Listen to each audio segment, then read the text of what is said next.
The dust rose in sheets across the Afghan plains, turning the morning sun into a copper disk hanging low over Helmand province. Captain Elena Cortez sat in the back of the mine-resistant ambush-protected vehicle, her fingers tracing the worn edge of her tactical notepad. 28 years old, 5'6", with dark hair pulled tight beneath her helmet, she looked like any other Marine in the convoy. But the intelligence folder on her lap marked her as different. While the others carried rifles and ammunition, Elena carried secrets. She carried the names of Taliban commanders, the locations of weapons caches, the patterns of enemy movement that could save American lives or end them. The vehicle lurched over a pothole, and she grabbed the handle above her head. 8 months had passed since this day, but the memory remained sharp as broken glass. She could still feel the heat radiating through the armored hull, still smell the mixture of gun oil and unwashed bodies that filled every combat vehicle in Afghanistan. Still hear the voice of Staff Sergeant Mike Torres calling back from the driver's seat. "Another 5 clicks to the village, ma'am. Local elder is supposed to meet us at the market square." Elena nodded, though he couldn't see her. The intelligence meeting was routine. The elder had information about Taliban supply routes through the mountain passes. Information that could disrupt enemy operations for months. It was the kind of mundane but critical work that defined modern warfare. No glory, just grinding intelligence gathering that kept American forces one step ahead of an enemy that melted into the civilian population like smoke. She glanced at the 3 Marines sharing the cramped interior. Corporal Davis, 22 years old, from Ohio. Lance Corporal Chen, 19, still writing letters home to his parents in Sacramento.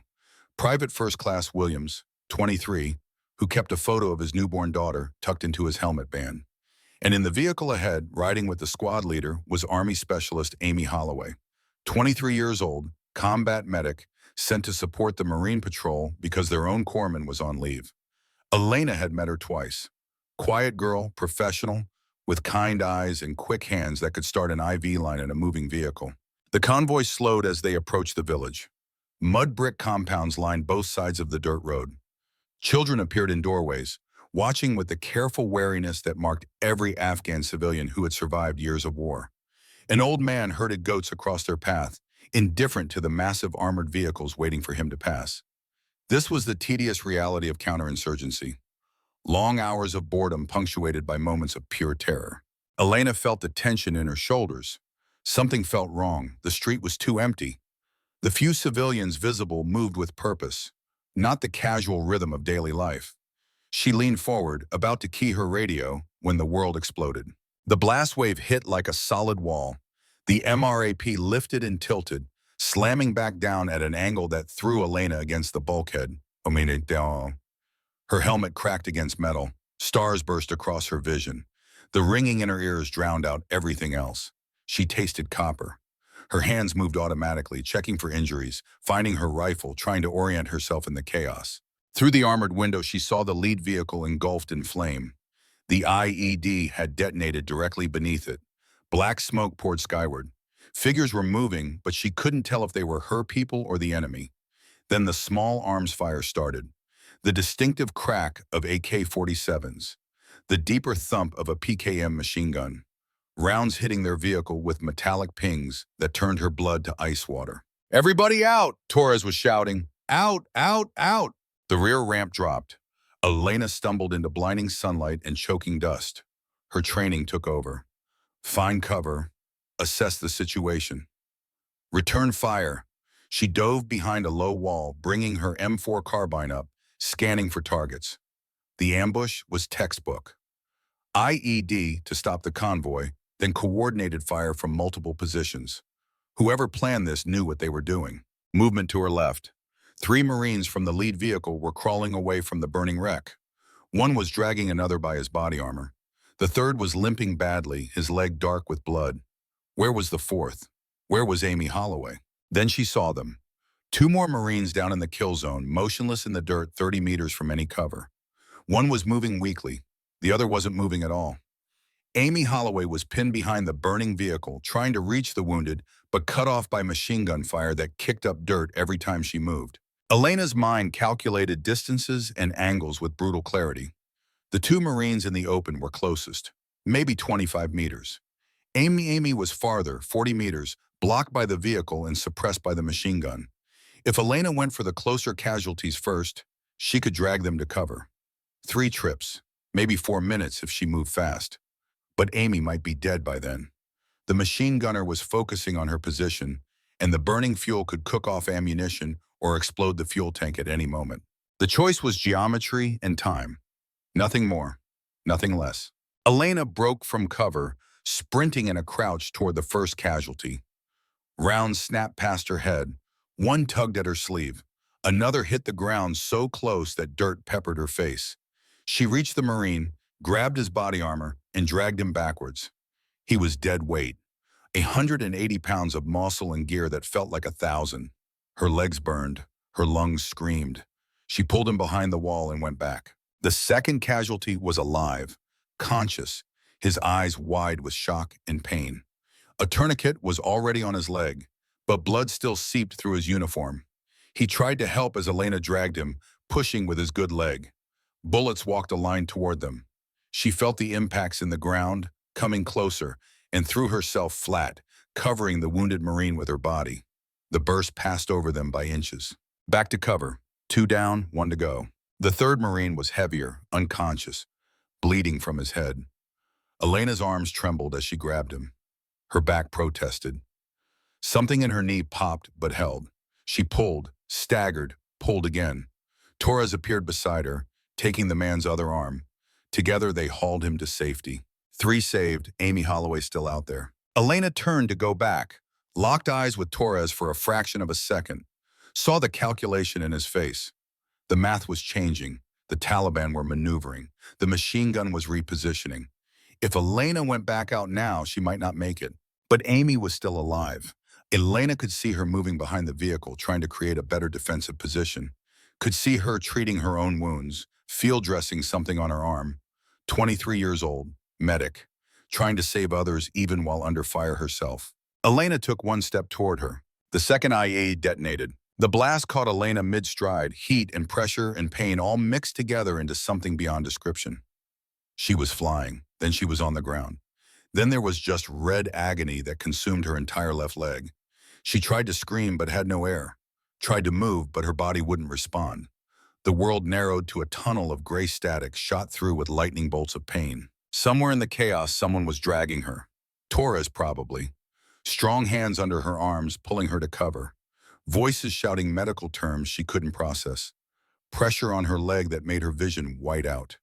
The metallic taste of blood in her mouth. Through the fading tunnel of her consciousness, Elena saw the burning vehicle. Saw what the second blast had done to the area around it. Saw that Amy Holloway wasn't moving anymore. Would never move again. The medic who had come to save others had died trying. Elena's last clear thought before darkness took her was a name. She read it on the dog tags that someone had pressed into her hand. Holloway, Amy R. blood type O positive. Protestant. 23 years old. Someone's daughter, someone's sister. Someone who would never go home. Then the medevac helicopter sounds. Rotor wash kicking up more dust. And the darkness closed in completely. 8 months later, Captain Elena Cortez drove through the front gate of Marine Corps Base Camp Pendleton, California, and felt like she was entering foreign territory. The guard at the checkpoint snapped a salute when he saw the officer's decal on her windshield. Elena returned it awkwardly through the driver's window, her left hand gripping the steering wheel harder than necessary. The highway noise faded behind her, replaced by the familiar sounds of military life. Artillery fire from distant training ranges. The roar of helicopters conducting flight operations, diesel engines and shouted commands in the rhythmic cadence of formation runs. She had been away for 8 months. 8 months of hospitals and surgeries and rehabilitation that turned every day into a test of will. 8 months of learning to walk again, to stand without falling, to function with nerve damage that sent phantom pains shooting up her leg at random moments. 8 months of wondering if she would ever wear the uniform again. The uniform sat crisp and perfect on her body now. Service Charlies, the tan short-sleeve blouse and green trousers that Marines wore for garrison duty. Her ribbons were aligned precisely above her left pocket. Silver Star with V, device for valor. Bronze Star for meritorious service. 2 Purple Hearts. Combat Action Ribbon. Afghanistan Campaign Medal. Each one represented blood and sacrifice and decisions made in fractions of seconds that changed lives forever. But below the uniform, hidden by the pressed fabric of her trousers, her left leg bore the scars of that second IED. Shrapnel wounds from ankle to knee, nerve damage that would never fully heal, muscle tissue destroyed and rebuilt through surgery and brutal physical therapy. She could walk. She could even run short distances when the pain medication was strong enough. But she would never again move the way she had in Afghanistan, would never sprint across open ground under fire, would never pass the physical fitness test required for combat duty. The crutches lay on the passenger seat beside her. Lightweight aluminum, rubber-gripped handles worn smooth from constant use. Her doctor had suggested a cane, something less obvious, less clinical. But Elena refused to pretend. The crutches were honest. They announced her limitations without apology.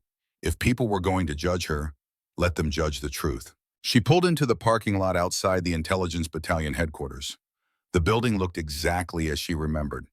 3 stories of government architecture, all right angles and minimal style, American flag and Marine Corps colors flying from poles out front, a sign identifying it as the home of one of the most important intelligence units in the Western United States. This was where she had worked before Afghanistan. This was where she had analyzed terrorist communications and built target packages and contributed to missions that saved American lives. This was where she had applied for Marine Raider training. That application sat withdrawn now, pulled back the day after her second surgery when the doctors made clear that her combat days were over. The Raider qualification course was designed to break healthy Marines, to push them past every limit of physical and mental endurance until only the elite remained. Elena had spent 2 years preparing for it, 2 years of pre-dawn runs and obstacle courses and rucksack marches that turned her from a desk-bound intelligence analyst into one of the fittest officers on base. 2 years of dreaming about earning the Raider tab, about becoming one of the few women ever to serve in Marine Special Operations. All of it gone in the space of a single step. One step toward Amy Holloway that put her in the exact wrong place when the second IED detonated. Elena sat in her car for a long moment, engine ticking as it cooled, watching other Marines move through the parking lot. They walked with easy confidence, carried their bodies like they owned them, took for granted the simple act of movement that now required conscious thought and constant pain management for her. She recognized some faces, wondered if they recognized her, wondered what they thought of the wounded officer coming back to claim a desk. The medical board paperwork sat in her briefcase, a thick stack of forms and evaluations that would determine her future.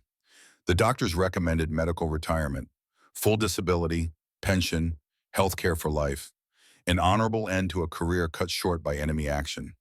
Most wounded warriors took it, moved on to civilian life, and tried to leave the war behind. Elena had refused to sign. She opened her car door and leveraged herself out, grabbing the crutches and positioning them under her arms. The morning sun was warm on her face. Somewhere across base, a drill instructor was screaming cadence at a formation of recruits. The sound made her smile despite everything. This was home. This was where she belonged.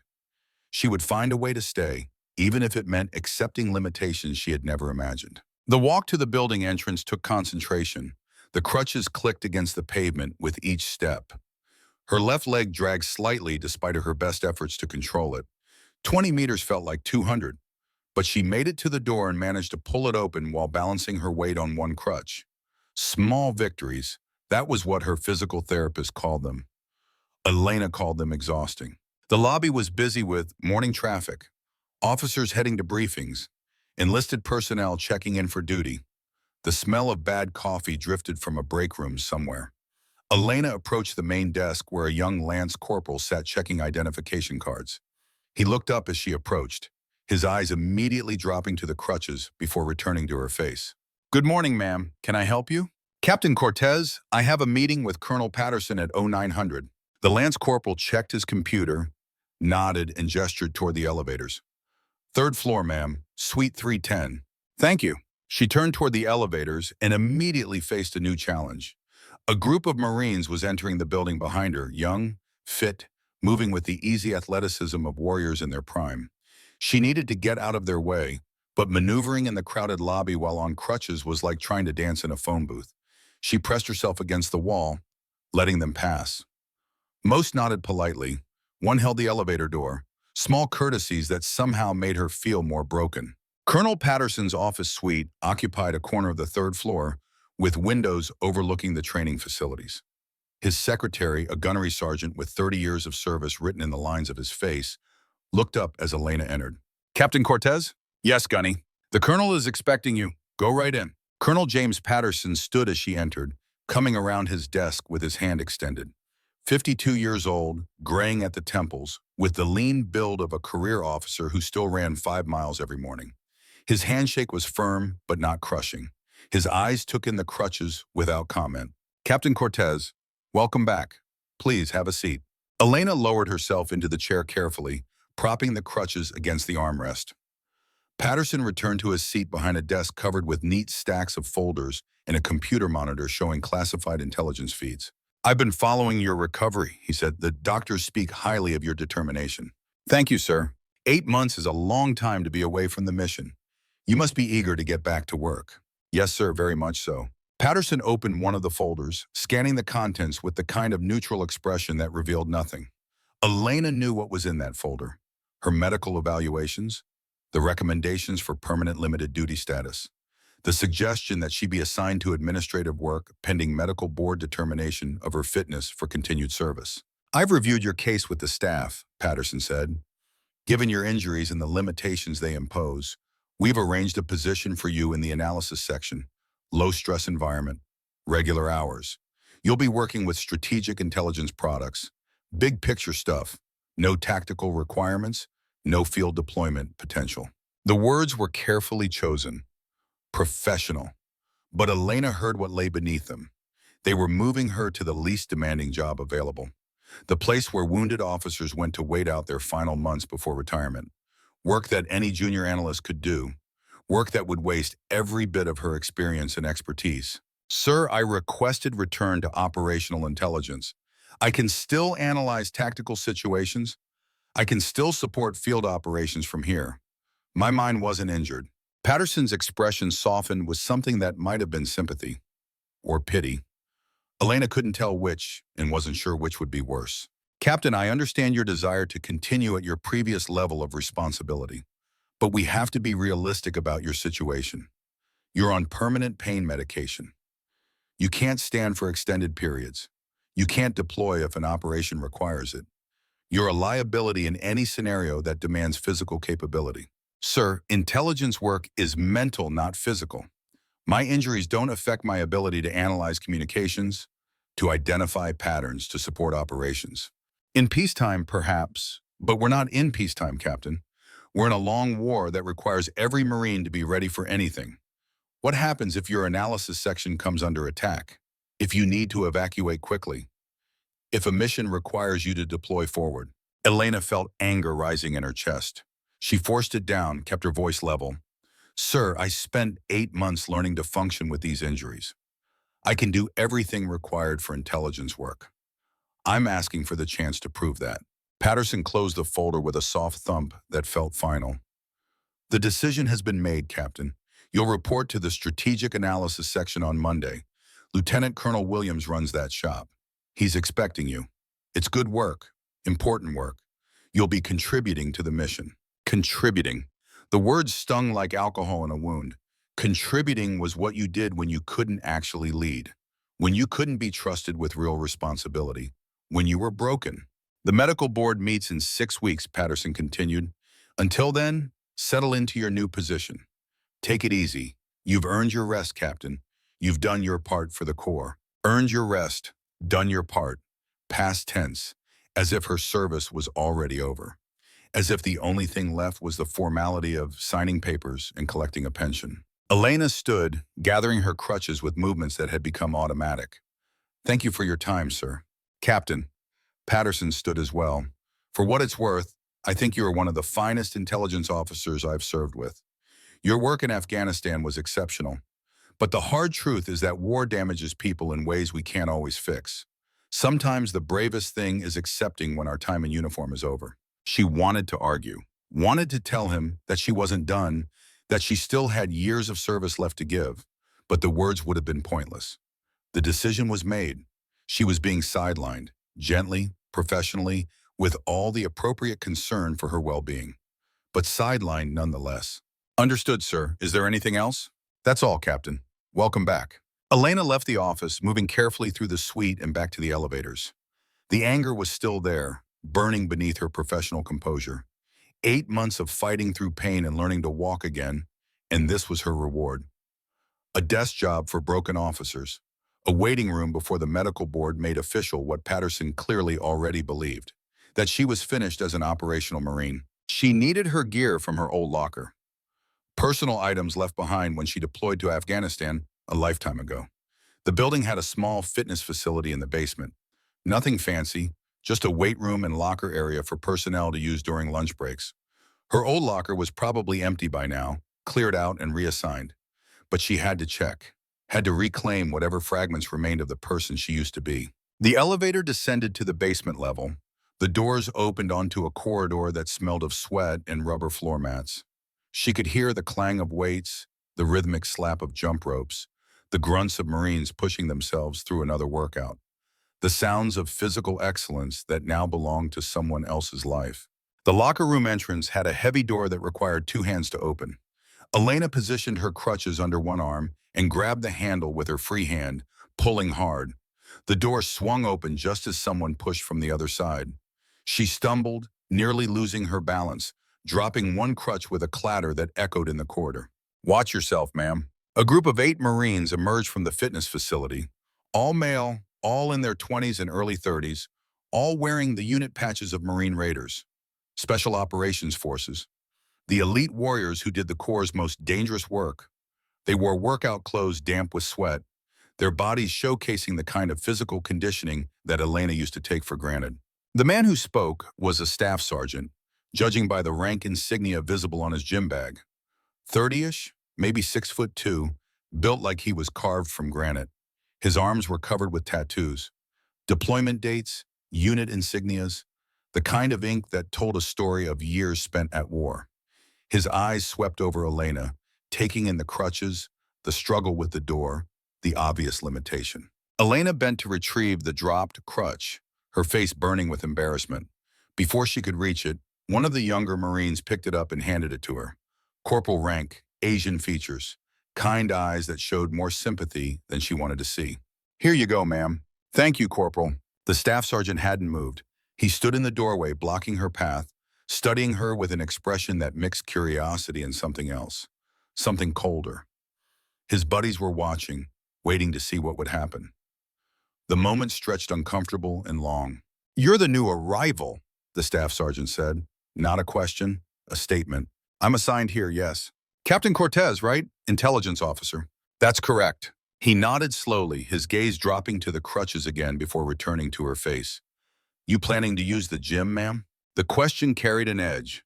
Not quite hostile, but not friendly either. Elena felt the weight of all their eyes on her, felt the judgment implicit in the question. What was a crippled officer doing in a facility designed for combat athletes? "I need to access my locker," she said, keeping her voice neutral. "Then I'll be out of your way." "No rush, ma'am." But his tone suggested otherwise. He stepped aside, making a show of clearing the path. "Wouldn't want you to fall or anything." One of his buddies snickered. Another looked uncomfortable. The kind corporal who had helped her looked away, embarrassed by his leader's behavior. But the staff sergeant just smiled. Not malicious exactly, just dismissive. The smile of someone who had already decided she didn't belong. Elena moved past them into the locker room, her face burning. The clatter of her crutches on the tile floor announced every step. Behind her she heard voices, not quite whispered, loud enough to carry. "That's the one who applied for Raider training." "Seriously? Her?" "Yeah, made it through the initial assessment too. Was going to class up before she got hurt. Well, guess that dream died hard." "Dude, that's harsh." "What? It's true, you need 2 working legs for this job. It's not personal, it's just reality." Elena focused on the lockers ahead, refusing to react. They weren't being cruel. Not really. Just stating facts, facts she knew were true. She couldn't be a Raider anymore. Couldn't pass the physical standards.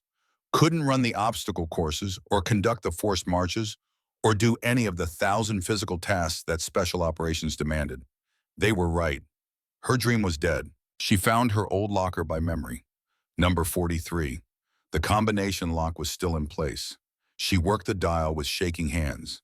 Right 14, left 28, right 6. The lock clicked open. Inside, the locker held exactly what she had left behind.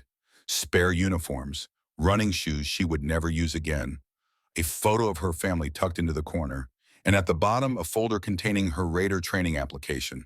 Elena pulled out the folder and opened it, saw her own face staring back from the photo stapled to the first page. That woman looked confident, capable, strong. That woman had run 6 miles before breakfast and maxed out the combat fitness test. That woman had believed she could do anything. That woman was gone. Elena closed the folder and slid it into her briefcase. She would throw it away later. No point keeping application materials for training she could never complete. No point torturing herself with what might have been. The medical board would finalize everything in 6 weeks. Until then, she would report to her new desk job and try to find some way to contribute from the sidelines. She closed the locker and turned to leave. The locker room was empty now. The Raiders had moved on to whatever came next in their day. Some training mission, probably. Some operation that required the kind of physical capability Elena no longer possessed. Good for them. Someone had to do the hard work. Might as well be the ones who were still whole. The walk back through the building felt longer than it should have. Elena took the stairs instead of the elevator, petty pride making her prove she could manage the climb. Her left leg screamed in protest by the time she reached ground level. Sweat had broken out on her forehead despite the air conditioning. She needed to sit down, needed to take her pain medication, needed to accept that maybe Colonel Patterson was right. Maybe her time in uniform was over. She found an empty office on the first floor, just a cubicle really, with a desk and computer terminal, assigned to no one in particular. The kind of anonymous space where she could hide for a few minutes and catch her breath. She lowered herself into the chair and rested her crutches against the desk. Her hands were shaking. From exertion or emotion, she couldn't tell. Maybe both. 8 months ago, she had been a decorated combat veteran, preparing for the challenge of her life. Now she was broken furniture cluttering up a building full of capable warriors. The staff sergeant was right. Her dream had died hard. And maybe she needed to die with it. Sign the papers, take the retirement, move on to whatever came next for wounded officers who couldn't adapt. But something in her chest refused to accept that verdict. Some stubborn core of determination that had carried her through 8 months of agony and rehabilitation. She had survived that second IED, had survived the surgeries and the pain and the grinding work of learning to function again. She could survive this too, could find a way to contribute even if it wasn't the way she had imagined, could prove that her value to the Corps extended beyond her ability to run or climb or carry a rucksack. She would have to prove it, because no one was going to hand her respect on the basis of past accomplishments. Not in a culture that valued physical excellence above almost everything else. Not when she looked like a charity case that the Corps was too polite to discharge. The thought of facing that judgment day after day exhausted her more than any physical pain. But the alternative was quitting, and Elena Cortez had never quit anything in her life. A knock on the cubicle wall made her look up. A Marine stood there, older, maybe late 50s, with salt and pepper hair, buzzed high and tight. Master Sergeant rank. His uniform was immaculate. His bearing spoke of decades in service. His face was weathered by time and sun and hard experience. But his eyes were gentle as they took in Elena's obvious struggle. "Captain Cortez? I'm Master Sergeant Daniel Wright. Mind if I sit?" Elena straightened, wiping her face quickly. "Of course, Master Sergeant. Please." Wright pulled over a chair from an adjacent cubicle and settled into it with the comfortable ease of someone who had spent a lifetime in uniform. He didn't say anything immediately, just sat there, studying her with an expression that wasn't judgmental or pitying, just assessing, taking her measure the way a good senior NCO always did. "Saw you arrive this morning," he said finally. "Wanted to introduce myself. I work with the Raiders, administrative section, not tactical. Too old and broken for the pipe-hitting work these days." Elena nodded, not sure where this was going. "It's good to meet you, Master Sergeant. I also saw what happened at the fitness facility. Staff Sergeant Holloway can be an ass sometimes. Good operator, good Marine, but young enough to still think physical capability defines everything." The name hit Elena like a punch. Holloway, The same name from those dog tags. From the letter. It couldn't be coincidence. How many Holloways could there be in Marine Raiders at Camp Pendleton? That's the second time today I've been reminded of my limitations, Elena said carefully. It's fine, he's not wrong. Actually, he is wrong, and so was whoever made you feel that way earlier. Wright leaned back in his chair. Mind if I tell you a story, ma'am? Go ahead. My father was a Marine, fought in Desert Storm 1991. He was a squad leader in 2nd Battalion, 7th Marines, one of the first units into Kuwait. Saw heavy fighting during the ground offensive. Came home with both legs, both arms, everything physically intact. But something got left behind over there. Part of his mind, part of his soul. Wright's voice was quiet, measured, the voice of someone who had told this story before but never stopped feeling it. They didn't have good words for it back then. Shell shock, combat fatigue. Nowadays we call it PTSD. Whatever the name, the result was the same. My dad couldn't hold a job, couldn't sleep without nightmares, couldn't adjust to civilian life no matter how hard he tried. Elena listened, seeing where this was heading, but not sure why Wright was sharing it with her. People in our town were cruel, Wright continued. Not all of them. Most meant well, but some would say he was weak, say he couldn't hack it, say he should just snap out of it and be a man. They could see his body was fine, so they assumed he was making it up, malingering, looking for sympathy or government handouts. Wright's jaw tightened almost imperceptibly. He died when I was 17, took his service pistol and went into the garage. Left a note that said he was sorry for being weak, sorry for being a burden, sorry for surviving when better Marines died. The words hung in the air between them, heavy with old grief and lessons learned too late. I'm sorry, Master Sergeant, Elena said quietly. I tell you this because my father was wrong about himself, and the people who called him weak were wrong about him. He wasn't weak. He was wounded in ways they couldn't see. And because they couldn't see the wounds, they dismissed them. Dismissed him. Wright looked directly at Elena. You walk on crutches, ma'am. Your wounds are visible. That makes some people uncomfortable. Makes them think you're less capable, less valuable. But I've read your service record. I know what you did in Afghanistan. I know about the Silver Star, the Bronze Star, the Marines you saved. You're one of the most decorated intelligence officers in the Corps. He pulled a folder from under his arm and laid it on the desk between them. Elena's personnel file, the complete record of her service. This is who you are, Wright said, tapping the folder. Not your crutches, not your limp, not whatever limitations you're dealing with now. This, your actions, your decisions under fire, your dedication to the mission and to your fellow Marines. Elena felt tears threatening and forced them back. She didn't deserve this kindness, didn't deserve to be treated like she was still valuable when everyone else saw what she had become. Master Sergeant, I appreciate what you're saying, but the reality is I can't do the job I trained for. I can't deploy. I can't pass the PFT. I'm a liability. To tactical infantry work, maybe. But you're not infantry, ma'am. You're intelligence. Your weapon is your mind. And last I checked, that IED didn't damage your brain. Colonel Patterson disagrees. He's putting me on strategic analysis. Desk work for broken officers waiting to retire. Wright's expression hardened. Patterson is a good Marine but a poor judge of people. He thinks everyone fits into neat categories. Combat capable or non-combat capable. Operator or support. He can't imagine someone being valuable in ways that don't fit his mental model. He stood, leaving the file on her desk. Captain, you've got a choice to make. You can accept everyone else's assessment of your worth. Take the desk job, mark time until the medical board, sign your retirement papers and fade away.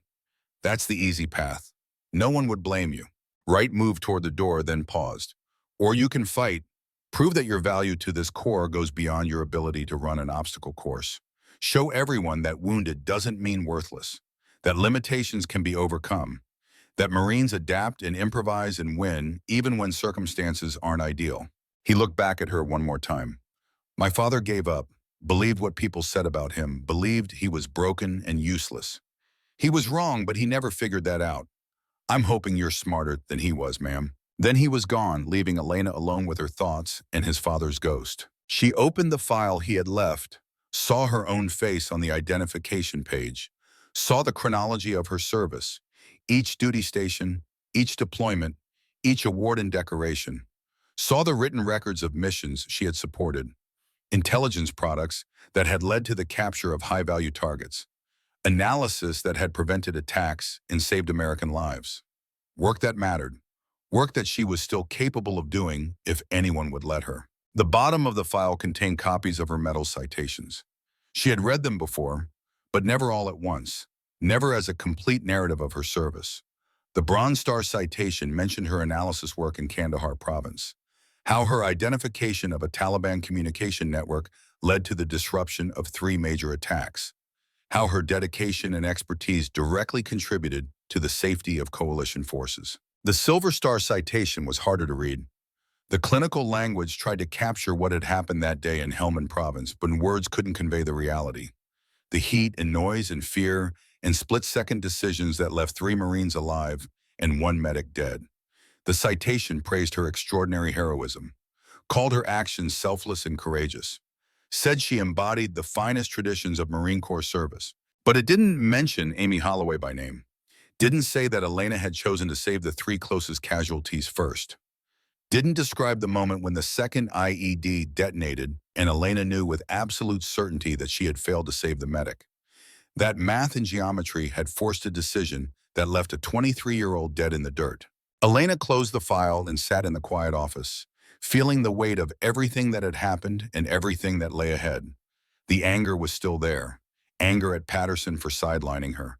Anger at the staff sergeant for his dismissive judgment. Anger at her own body for betraying her dreams. But underneath the anger was something else, something harder and more enduring. Determination. She had saved 3 Marines that day, 3 men who went home to their families because she made a choice under fire. That had value, that mattered. And if she couldn't serve in the field anymore, she could find other ways to save lives, other ways to contribute, ways that used her mind instead of her legs. Master Sergeant Wright was right. She had a choice, and Elena was not the kind of person who chose the easy path. She gathered her things and prepared to leave for the day.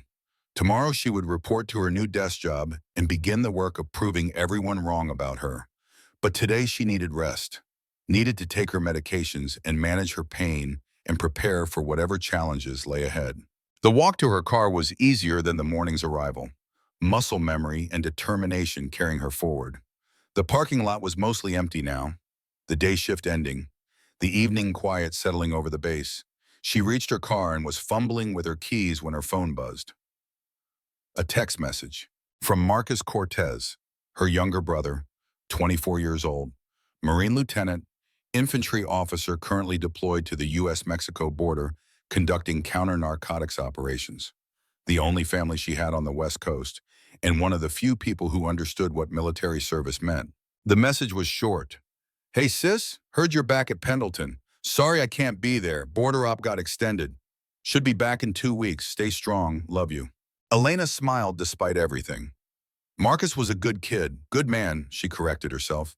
He wasn't a kid anymore. He was a commissioned officer leading Marines in dangerous work along a border that grew more violent every year. She worried about him constantly, worried that he would end up like her, wounded and broken by circumstances beyond his control. She texted back, "Be safe out there. Coffee when you get back. Love you too." His response came immediately. "Always careful, you know me."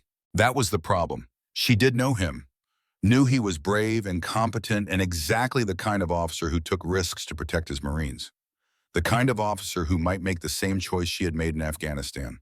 The kind who might sacrifice everything for the mission and the men under his command. She put her phone away and started her car. 2 weeks until Marcus came home. 2 weeks to figure out her new normal. 2 weeks to prove she still belonged in uniform. It seemed both impossibly short and unbearably long. The drive home took her off base and into the civilian neighborhoods that surrounded Camp Pendleton. Small houses and apartment complexes filled with military families and retired veterans. She rented a 1-bedroom apartment on the 2nd floor. Climbing those stairs every day was physical therapy she didn't need, but it was all she could afford on a captain's salary with medical bills piling up. She parked and made her way carefully up the exterior staircase. 16 steps. She counted them every time. Halfway up, her phone rang. Unknown number. She almost ignored it, but something made her answer. "Captain Cortez?" Ma'am, this is Staff Sergeant Kim from Marine Raiders. We met briefly today. I know this is weird, but I wanted to apologize for Staff Sergeant Holloway's behavior. What he said wasn't right. Elena paused on the landing, the young corporal from this morning, the one who had helped her with the crutch. That's kind of you, Corporal, but it's not necessary. It is necessary, ma'am. You're a combat veteran, a decorated officer. You deserve respect regardless of your injuries. Some of us know that. I just wanted you to know. I appreciate that, truly. Also, ma'am, I looked up your service record. What you did in Afghanistan was incredible. Those Marines you saved, one of them is my cousin, Lance Corporal Chen. He's back home in California now. Married, has a kid on the way. He's alive because of you. Elena's breath caught. Lance Corporal Chen, the 19-year-old from Sacramento, one of the three she had pulled from the kill zone. How is he? He's good, ma'am, really good. He doesn't talk about that day much, but he told me once that an intel officer saved his life, risked her own life to drag him to cover. I didn't know it was you until today. I'm glad he's doing well. He's doing well because you gave him a future, ma'am. I just thought you should know that your actions mattered, that they still matter. They talked for a few more minutes. Kim gave her his cousin's contact information in case she ever wanted to reach out. Told her that if she needed anything on base, anything at all, to let him know. It was a small kindness, a moment of human decency in a day that had been full of judgment and dismissal. But it meant more than he could know. Elena finished climbing the stairs and let herself into her apartment.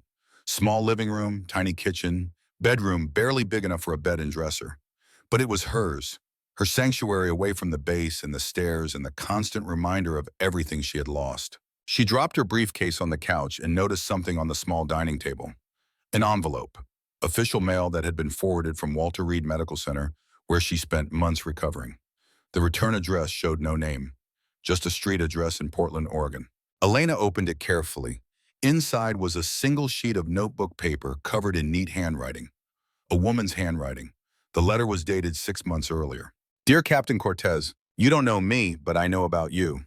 My name is Rebecca Holloway. My daughter was Army Specialist Amy Holloway, the combat medic who died in the attack where you were wounded. The Army told me what happened that day. They said you tried to save her. They said you saved 3 Marines before you were injured trying to reach Amy. I don't blame you, Captain. I want you to know that first. Amy knew the risks when she joined the Army. She chose to serve knowing she might not come home. But I need you to know something about my daughter. Amy had 2 younger brothers. One is still in high school. The other is a Marine stationed at Camp Pendleton. Jake Holloway, Staff Sergeant with the Raiders. Amy was so proud of him. She talked about him constantly, worried about him, wanted him to be safe even though she was the one in danger. When Amy died, Jake broke. He blamed everyone. The Taliban, the Army, the war itself. And he blamed you, Captain. Not because you did anything wrong, but because he needed someone to blame. And you were the officer who survived when his sister didn't. I'm writing to tell you 2 things. First, I forgive you for surviving. I know that sounds strange, but I imagine you carry guilt about that day, about the choices you made. Please don't. You did everything you could. You saved 3 mothers' sons. You gave 3 families their Marines back. That matters more than you know. Second, I'm writing to warn you. Jake doesn't know your name. The Army never released it. But if you ever meet him, he won't be kind. He's carrying rage he doesn't know how to put down. He says terrible things about the officer who let Amy die. Things I know aren't true. Things that would hurt you if you heard them. I've tried to talk to him, tried to make him understand that you did your best in an impossible situation. He won't listen to me, won't listen to anyone. The grief has made him cruel in ways Amy would hate. So I'm telling you this because you deserve to know. If Jake Holloway ever crosses your path, he'll be hostile. Not because of who you are, but because of what you represent to him. The choice that saved others, but not his sister. Please don't let his anger add to whatever burden you're already carrying. You're a hero, Captain Cortez. The Marines you saved know it. Their families know it. Amy would know it too if she were here. I pray for you. I pray you find peace with what happened that day. I pray you can forgive yourself, even if my son cannot. God bless you and keep you safe. Rebecca Holloway. Elena read the letter 3 times. Each reading hit harder than the last. Staff Sergeant Jake Holloway, The man who had dismissed her in the parking lot, who had mocked her injuries and questioned her belonging. That was Amy's brother, the raider who hated her without knowing who she was, who carried rage toward the faceless officer who he believed let his sister die. And he was right here, on the same base, working in the same building. A man who despised her for a decision she made in a fraction of a second while rounds were snapping past her head and bombs were exploding all around her. Elena set the letter down with shaking hands. This was worse than she had imagined. Worse than physical injury or career limitation or being sidelined to a desk job.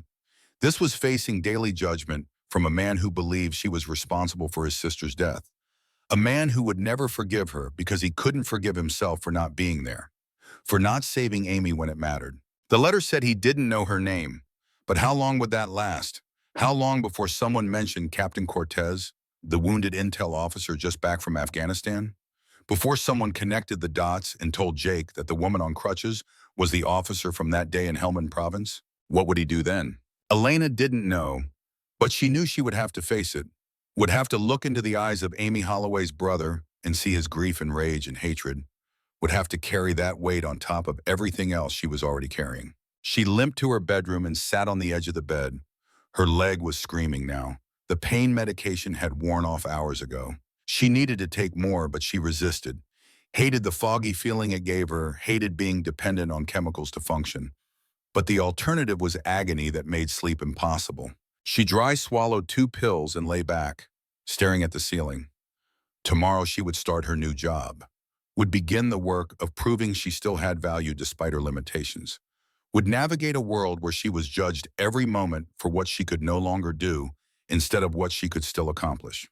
And somewhere on that same base, Jake Holloway would continue his own mission, continue serving as a Marine raider, continue carrying his grief and rage, continue hating the faceless officer who he believed abandoned his sister. Eventually they would meet again. Eventually he would learn the truth. And when that day came, Elena would have to face not just his hatred, but her own guilt over the choice she made. The choice that saved 3 lives but cost 1. The choice she would make again if given the chance, because it was the right tactical decision.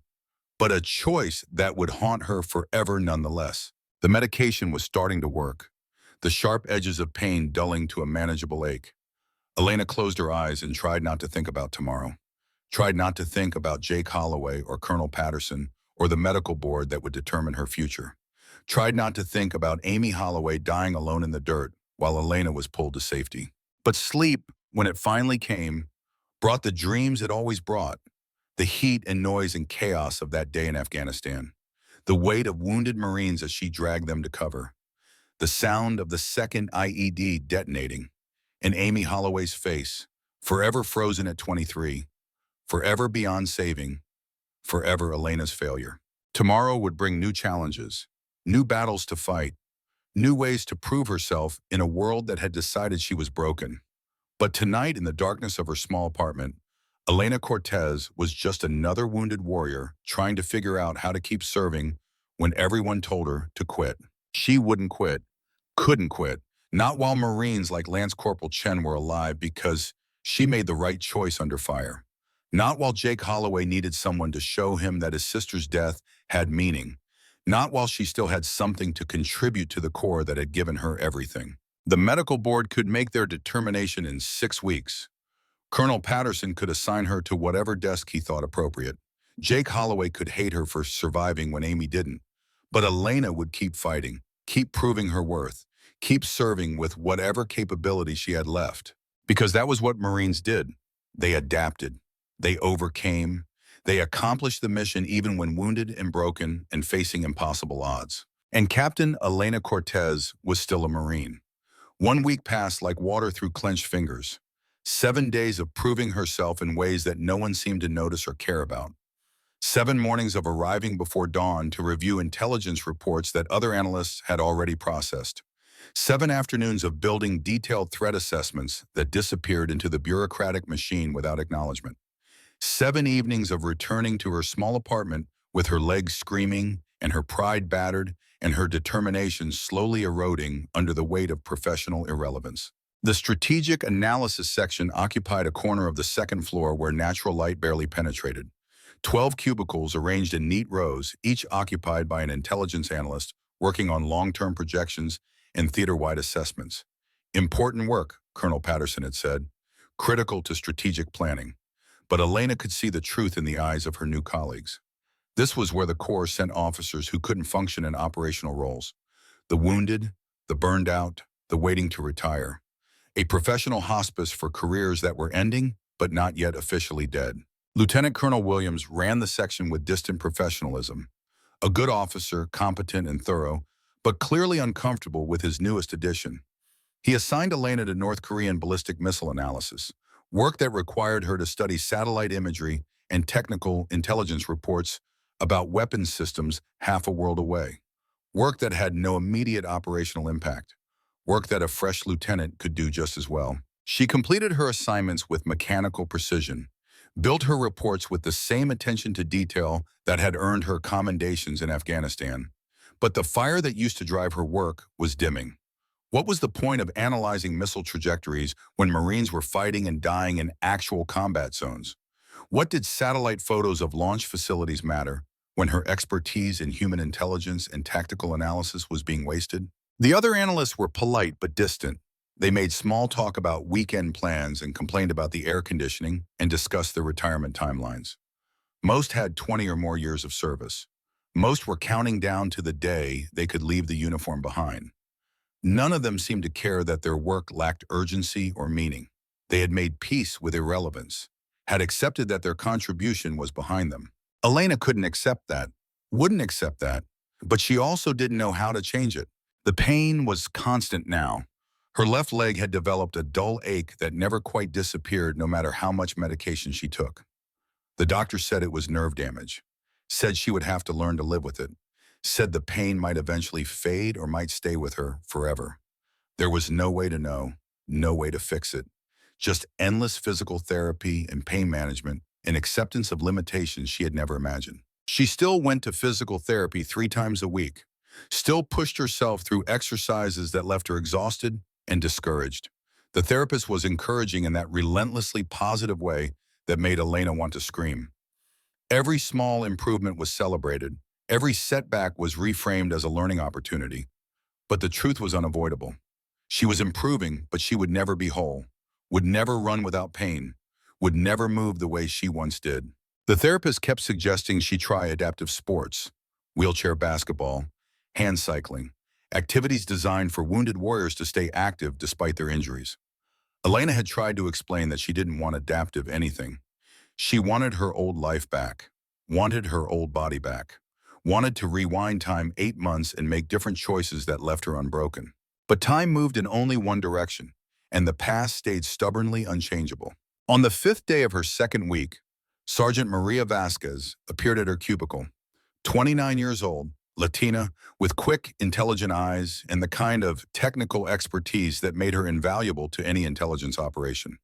She had been assigned to the strategic analysis section for 2 years and seemed genuinely happy there. "Captain Cortez, got a minute?" Elena looked up from her computer screen, where she had been reviewing the same paragraph of analysis for the 3rd time without actually reading it. "Of course, Sergeant. What do you need?" Maria glanced around to make sure no one was listening, then lowered her voice. "Ma'am, can I speak freely?" "Always. You're wasting your time on this North Korea stuff. Everyone knows it. The work is important for long-term planning, but it's not where your skills should be focused."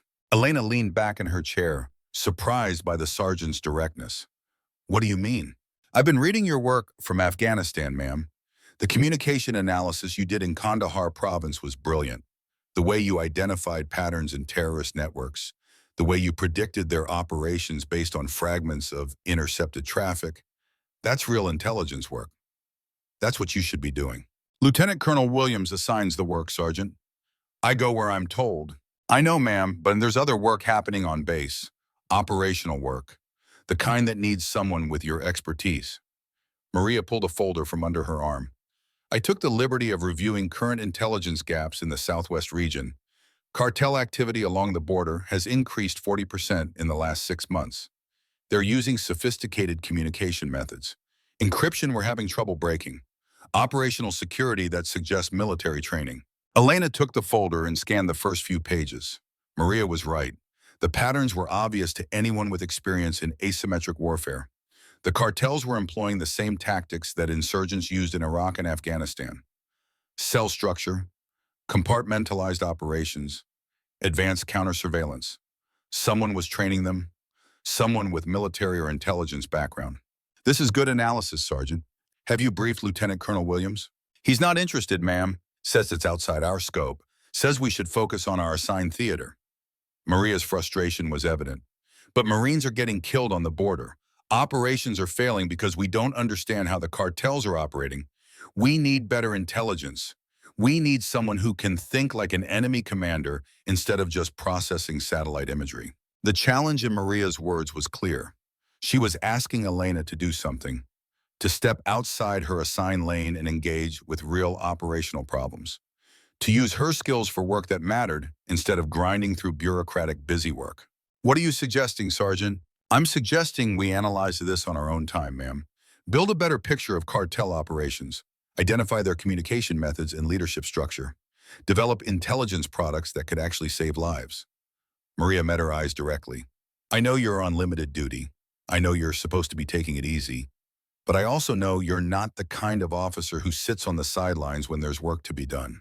Elena felt something stirring in her chest, something that had been dormant since she returned to Pendleton. Purpose.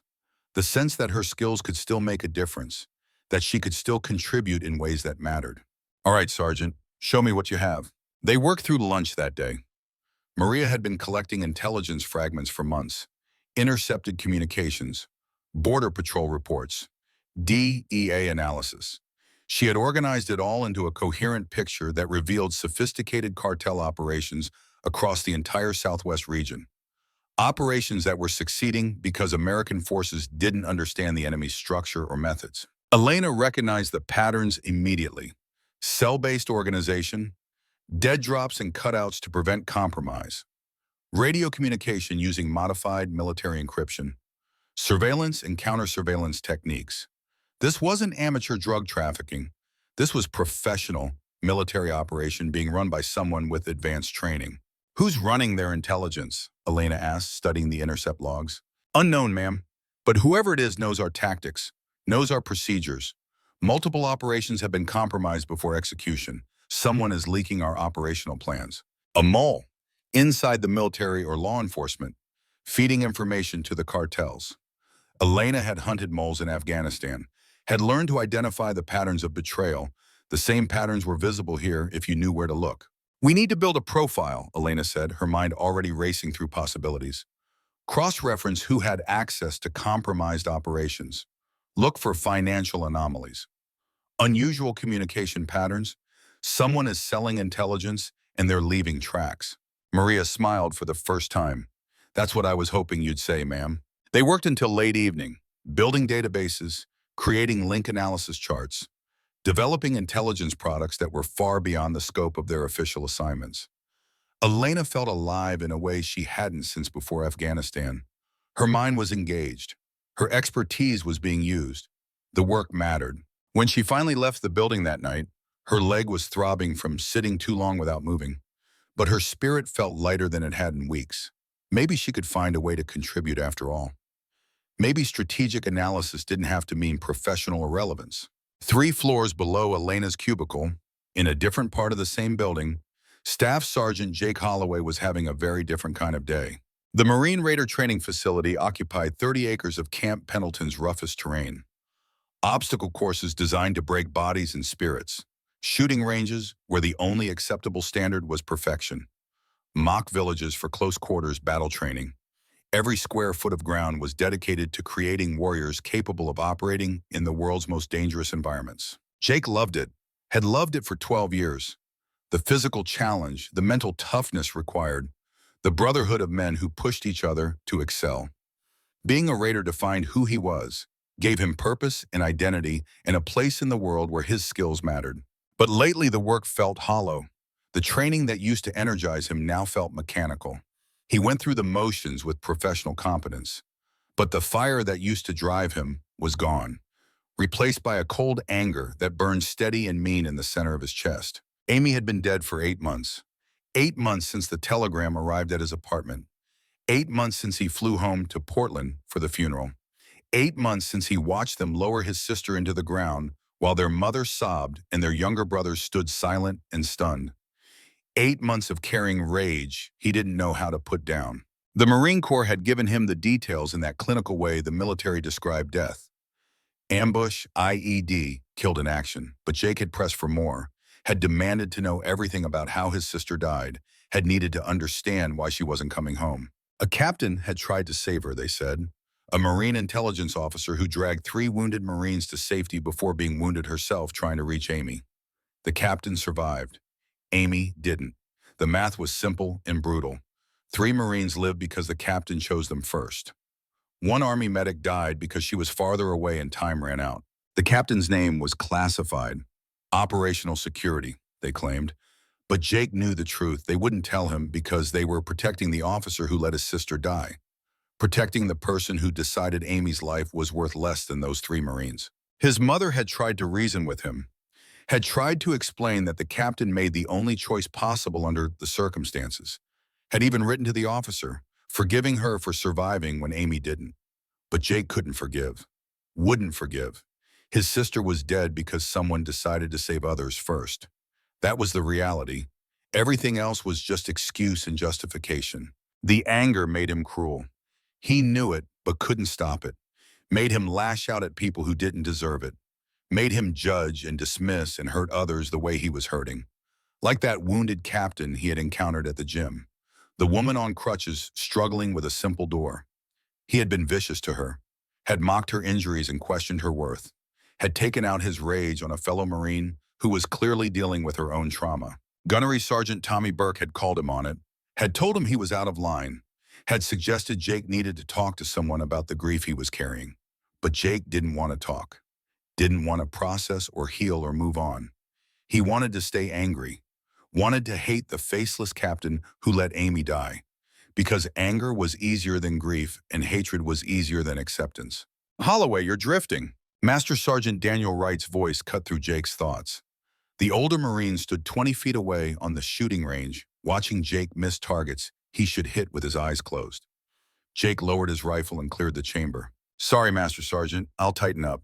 Wright walked over, his weathered face showing concern rather than disapproval. "Jake, you've been off your game for months now. Marksmanship suffering. Hand-to-hand combat getting sloppy. You're making mistakes that could get people killed in the field." "I'm handling it, Master Sergeant." "No, you're not. You're barely holding it together." Wright gestured for Jake to sit on a nearby bench. "Losing someone is hard. Losing family is harder. But you can't let it destroy your effectiveness as a Marine." Jake sat but said nothing. What was there to say? That he was drowning in grief and anger? That every day felt like walking through thick mud? That he couldn't stop thinking about Amy dying alone in Afghanistan while some captain pulled other people to safety? "I lost someone too," Wright said quietly. "My father, Gulf War veteran, fought in Desert Storm, 1991. Came home broken and never recovered. Killed himself when I was 17. Jake looked up, surprised. Wright never talked about personal things. "I was angry for years," Wright continued. "Angry at him for giving up. Angry at the Corps for not helping him better. Angry at the world for being unfair. The anger didn't help, just made me bitter and mean. Pushed away people who cared about me. Almost cost me my career." "How did you get past it?" "I didn't get past it. I learned to carry it differently. Learned that anger is just grief wearing a mask. Once I started dealing with the grief instead of hiding behind rage, things got better." Jake wanted to argue, wanted to insist that his anger was justified and necessary. But something in Wright's eyes stopped him. The older Marine understood, had walked the same dark path, and somehow found his way back to the light. "There's a captain working in this building," Wright said. "Intelligence officer, just back from Afghanistan, wounded in the same kind of attack that killed your sister. She's dealing with her own trauma while people judge her for surviving." Jake felt his jaw tighten. "The one on crutches?" "Yes, Captain Cortez. You were pretty hard on her last week." "She doesn't belong here, Master Sergeant. Can't do the physical work. She's a liability." "She saved 3 Marines' lives under fire, Jake. Earned a Silver Star with V device doing it. Lost her leg trying to save a fourth casualty who died in a secondary explosion. Wright's voice carried an edge now. You want to talk about who belongs? That woman has earned her place more than most of us ever will. The words hit harder than Jake expected. He had assumed the wounded captain was some desk officer who got unlucky. Never considered she might be a combat veteran with her own story of sacrifice and loss. I didn't know, Jake said quietly. You didn't ask. You saw her limitations and judged her without knowing anything about her service or her character. Wright stood. I'm telling you this because you're going to be working with her soon, and I need you to treat her with the respect she's earned. Working with her? What do you mean? You'll find out. Just remember this conversation when the time comes. And Jake, let go of some of that anger before it destroys you. Your sister wouldn't want you to become someone she wouldn't recognize. Wright walked away, leaving Jake alone with thoughts that wouldn't settle. He tried to return to training, but his mind kept circling back to the captain. To the woman he had mocked without knowing her story. 3 Marines saved, Silver Star, wounded trying to save a fourth casualty. The fourth casualty. Could it have been Amy? The thought sent ice through his veins. What if the captain Wright mentioned was the same officer who tried to save his sister? What if he had been cruel to the very person who risked her life trying to rescue Amy? The possibility was too horrible to contemplate, but also too specific to be coincidence. That evening, as Jake was cleaning his gear, Corporal David Kim approached with unusual hesitance. The young raider had been avoiding Jake since the gym incident. Now he stood at the doorway of the team room, looking like he wanted to be anywhere else. Staff Sergeant, can I talk to you? What is it, Kim? It's about Captain Cortez, Staff Sergeant, the intel officer you were talking about last week. Jake's hands stilled on the rifle he was cleaning. What about her, Ao? I looked into her service record after what happened, because my cousin is one of the Marines she saved in Afghanistan. The room suddenly felt smaller. Jake set down his cleaning rod with careful precision. Keep talking. Lance Corporal Chen, Staff Sergeant. He was on that patrol, the one that got ambushed. He said an intel captain dragged him to cover while she was being shot at, saved his life and 2 other Marines before she got wounded. Kim's voice was quiet. That captain was Elena Cortez. The name landed like a mortar round. Elena Cortez, the wounded officer Jake had humiliated, the woman he had mocked for her injuries and dismissed as worthless. She was the captain who saved 3 Marines in Afghanistan, the officer who tried to reach Amy but ran out of time. Are you sure? Jake's voice came out hoarse. Yes, Staff Sergeant. I called my cousin to confirm. He described her, said she was fearless, said she didn't hesitate, said she pulled him out of the kill zone and probably died trying to get the medic. Kim met Jake's eyes. The medic was Army Specialist Amy Holloway, your sister. The world tilted sideways. Jake grabbed the table to steady himself. All the pieces were crashing together. The wounded captain, the woman on crutches, the officer he had been cruel to without knowing who she was. Elena Cortez, the person who tried to save Amy, who succeeded in saving 3 other men but failed to reach his sister before the second bomb detonated. She doesn't know you're Amy's brother, Kim continued. She probably doesn't even know your name, but you've been hating her for months. And last week you mocked her injuries. The injuries she got trying to save your sister. Jake couldn't breathe. The rage that had sustained him for 8 months was collapsing into something worse. Shame, guilt, horror at what he had done. He had looked into the eyes of the woman who tried to save Amy and called her worthless, had dismissed her sacrifices and mocked her wounds, had become exactly the kind of person Amy would have despised. Staff Sergeant, I know this is hard, but you need to know the truth. Captain Cortez is a hero. She risked her life for people she barely knew. She saved my cousin and gave him a future. She tried to save your sister, and you've been treating her like she's nothing. Kim left before Jake could respond, left him alone with the crushing weight of truth he didn't want to face. The anger he had been carrying wasn't righteous. It was misplaced, directed at someone who had done everything possible to save Amy, someone who had succeeded in impossible circumstances and failed only because physics and time made it impossible to save everyone. Jake sat in the empty team room as evening faded to night, staring at nothing, trying to process what he had learned. He had been wrong, catastrophically, cruelly wrong, and he had hurt someone who deserved only gratitude and respect. The woman who tried to save his sister, the woman who carried her own grief and trauma, while Jake added to her burden with his ignorant hatred. How did you apologize for something like that? How did you even begin to make amends? He didn't know, but he knew he had to try. The summons came the next morning, unexpected and official. Jake received it during a planning briefing for an upcoming training exercise. The operations sergeant handed him a printed order with the kind of formality that meant someone important was involved. Report to Conference Room Alpha. Building 1153, 0900 hours tomorrow. Dress blue uniform, full ribbons, by order of the commanding general. Jake stared at the paper, confused. Commanding general meant someone at the top of the food chain. 2 stars or higher, the kind of officer who didn't personally summon staff sergeants unless something serious was happening. He showed the order to Gunny Burke, who read it and raised his eyebrows. Interesting. Whole team is going. Everyone got the same order. Any idea what this is about, Gunny? Not a clue, but when a general summons you, you show up early and keep your mouth shut. Jake spent the evening preparing his dress blues, polishing brass, arranging ribbons in perfect alignment, Iraq Campaign Medal, Afghanistan Campaign Medal, Navy and Marine Corps Achievement Medal with V device, Good Conduct Medal, the decorations of a career raider who had served with distinction. But looking at them now, Jake felt like a fraud. What good were medals if he had become someone who mocked wounded veterans and carried misplaced hatred? He barely slept that night, kept thinking about Captain Cortez, about the moment he had seen her struggling with the gym door and chosen cruelty instead of kindness, about the shame he would feel if she ever learned he was Amy's brother, if she ever knew that the man who degraded her was the brother of the woman she tried to save. Morning came too quickly.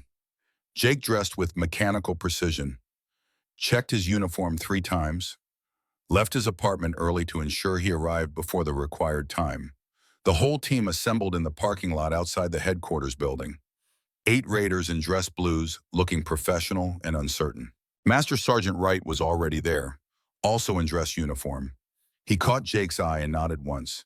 Jake wondered if Wright knew what this was about, wondered if the older Marine had orchestrated whatever was coming. They entered the building together and were directed to the first floor. Conference Room Alpha was a large space used for high-level briefings and visiting dignitaries. Long, polished table, American flag and Marine Corps colors at the front, chairs arranged with military precision, the kind of room where careers were made or destroyed. Elena Cortez was already there. Jake's breath caught when he saw her. She sat at the far end of the table in her own dress blues, ribbons aligned perfectly across her chest, crutches leaning discreetly against her chair. She looked up as the raiders entered, her eyes passing over Jake without recognition. Why would she recognize him? He was just another raider who had been cruel to her. Another face in a base full of Marines who judged her for surviving. Their eyes met for a fraction of a second. Jake wanted to say something, wanted to apologize or explain or somehow make her understand that he knew now, knew what she had done, knew what she had sacrificed. But the moment passed and she looked away, focusing on the documents in front of her. Colonel Patterson entered next, looking nervous. The colonel who had sidelined Elena to desk work. He took a seat near the head of the table but didn't speak, just sat there fidgeting with a pen and glancing at the door like he was waiting for judgment. At precisely 900 hours, someone called attention. Everyone stood as a woman entered the room. Not a woman, a Marine, and not just any Marine. The uniform alone told the story. Dress blues with 2 stars on the collar, ribbons covering the entire left side of her chest.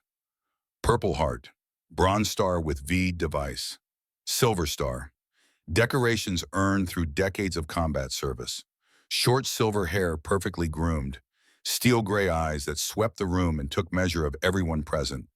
And as she walked to the head of the table, moving with careful precision, Jake saw what made some people shift uncomfortably in their seats.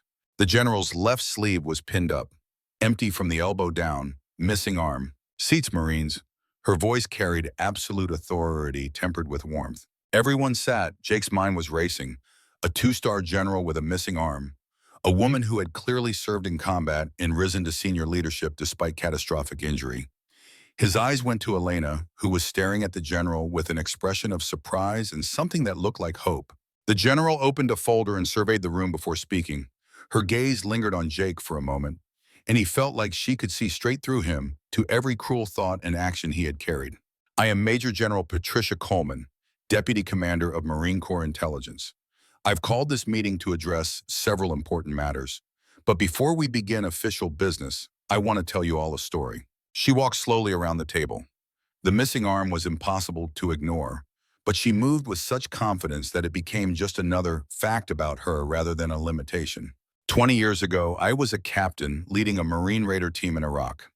We were conducting a vehicle patrol in Anbar province when an IED detonated under our lead Humvee. The blast killed 2 of my Marines instantly. It tore my left arm off at the elbow and sent shrapnel through my legs and chest. The room was absolutely silent. Even Patterson had stopped fidgeting. I spent 11 months in hospitals learning to function with one arm. Many people told me my career was over. Some colleagues, some doctors, even some family members suggested I take medical retirement and find a civilian job. After all, how could a one-armed Marine lead combat operations? Coleman stopped walking and faced the room directly. I refused. I learned to shoot with one hand. I learned to adapt every task I had done with 2 arms. I completed advanced training programs. I returned to combat duty, and I continued serving. She returned to her position at the head of the table. I went on to lead a battalion in Afghanistan, command a regimental combat team, serve as intelligence director for Special Operations Command. Eventually, I earned these 2 stars, all while missing an arm. Jake felt like he was watching his entire worldview crack apart. Here was a general officer, someone at the pinnacle of military leadership, who had overcome injuries that should have ended her career, who had proven that physical wholeness wasn't required for excellence, who embodied everything he had denied was possible. I tell you this because some of you have ideas about what qualifies someone for military service, ideas about physical perfection being required, ideas about wounded warriors being liabilities. Her eyes swept across the raiders, stopping briefly on Jake. Those ideas are wrong, and today I'm going to prove it. Coleman picked up another folder, thicker than the first. She opened it deliberately, letting the moment build. Captain Elena Cortez, 28 years old, Marine Corps intelligence officer, 2 tours in Afghanistan. Let me read you her service record. Elena sat very still, clearly not expecting to be the subject of discussion. Jake watched her face, seeing uncertainty and vulnerability beneath her professional composure. Bronze Star for Meritorious Service in Intelligence Operations, 2023. Her analysis of terrorist communication networks led directly to the capture of 15 high-value targets and prevented 3 major attacks on coalition forces. Coleman read from the citation.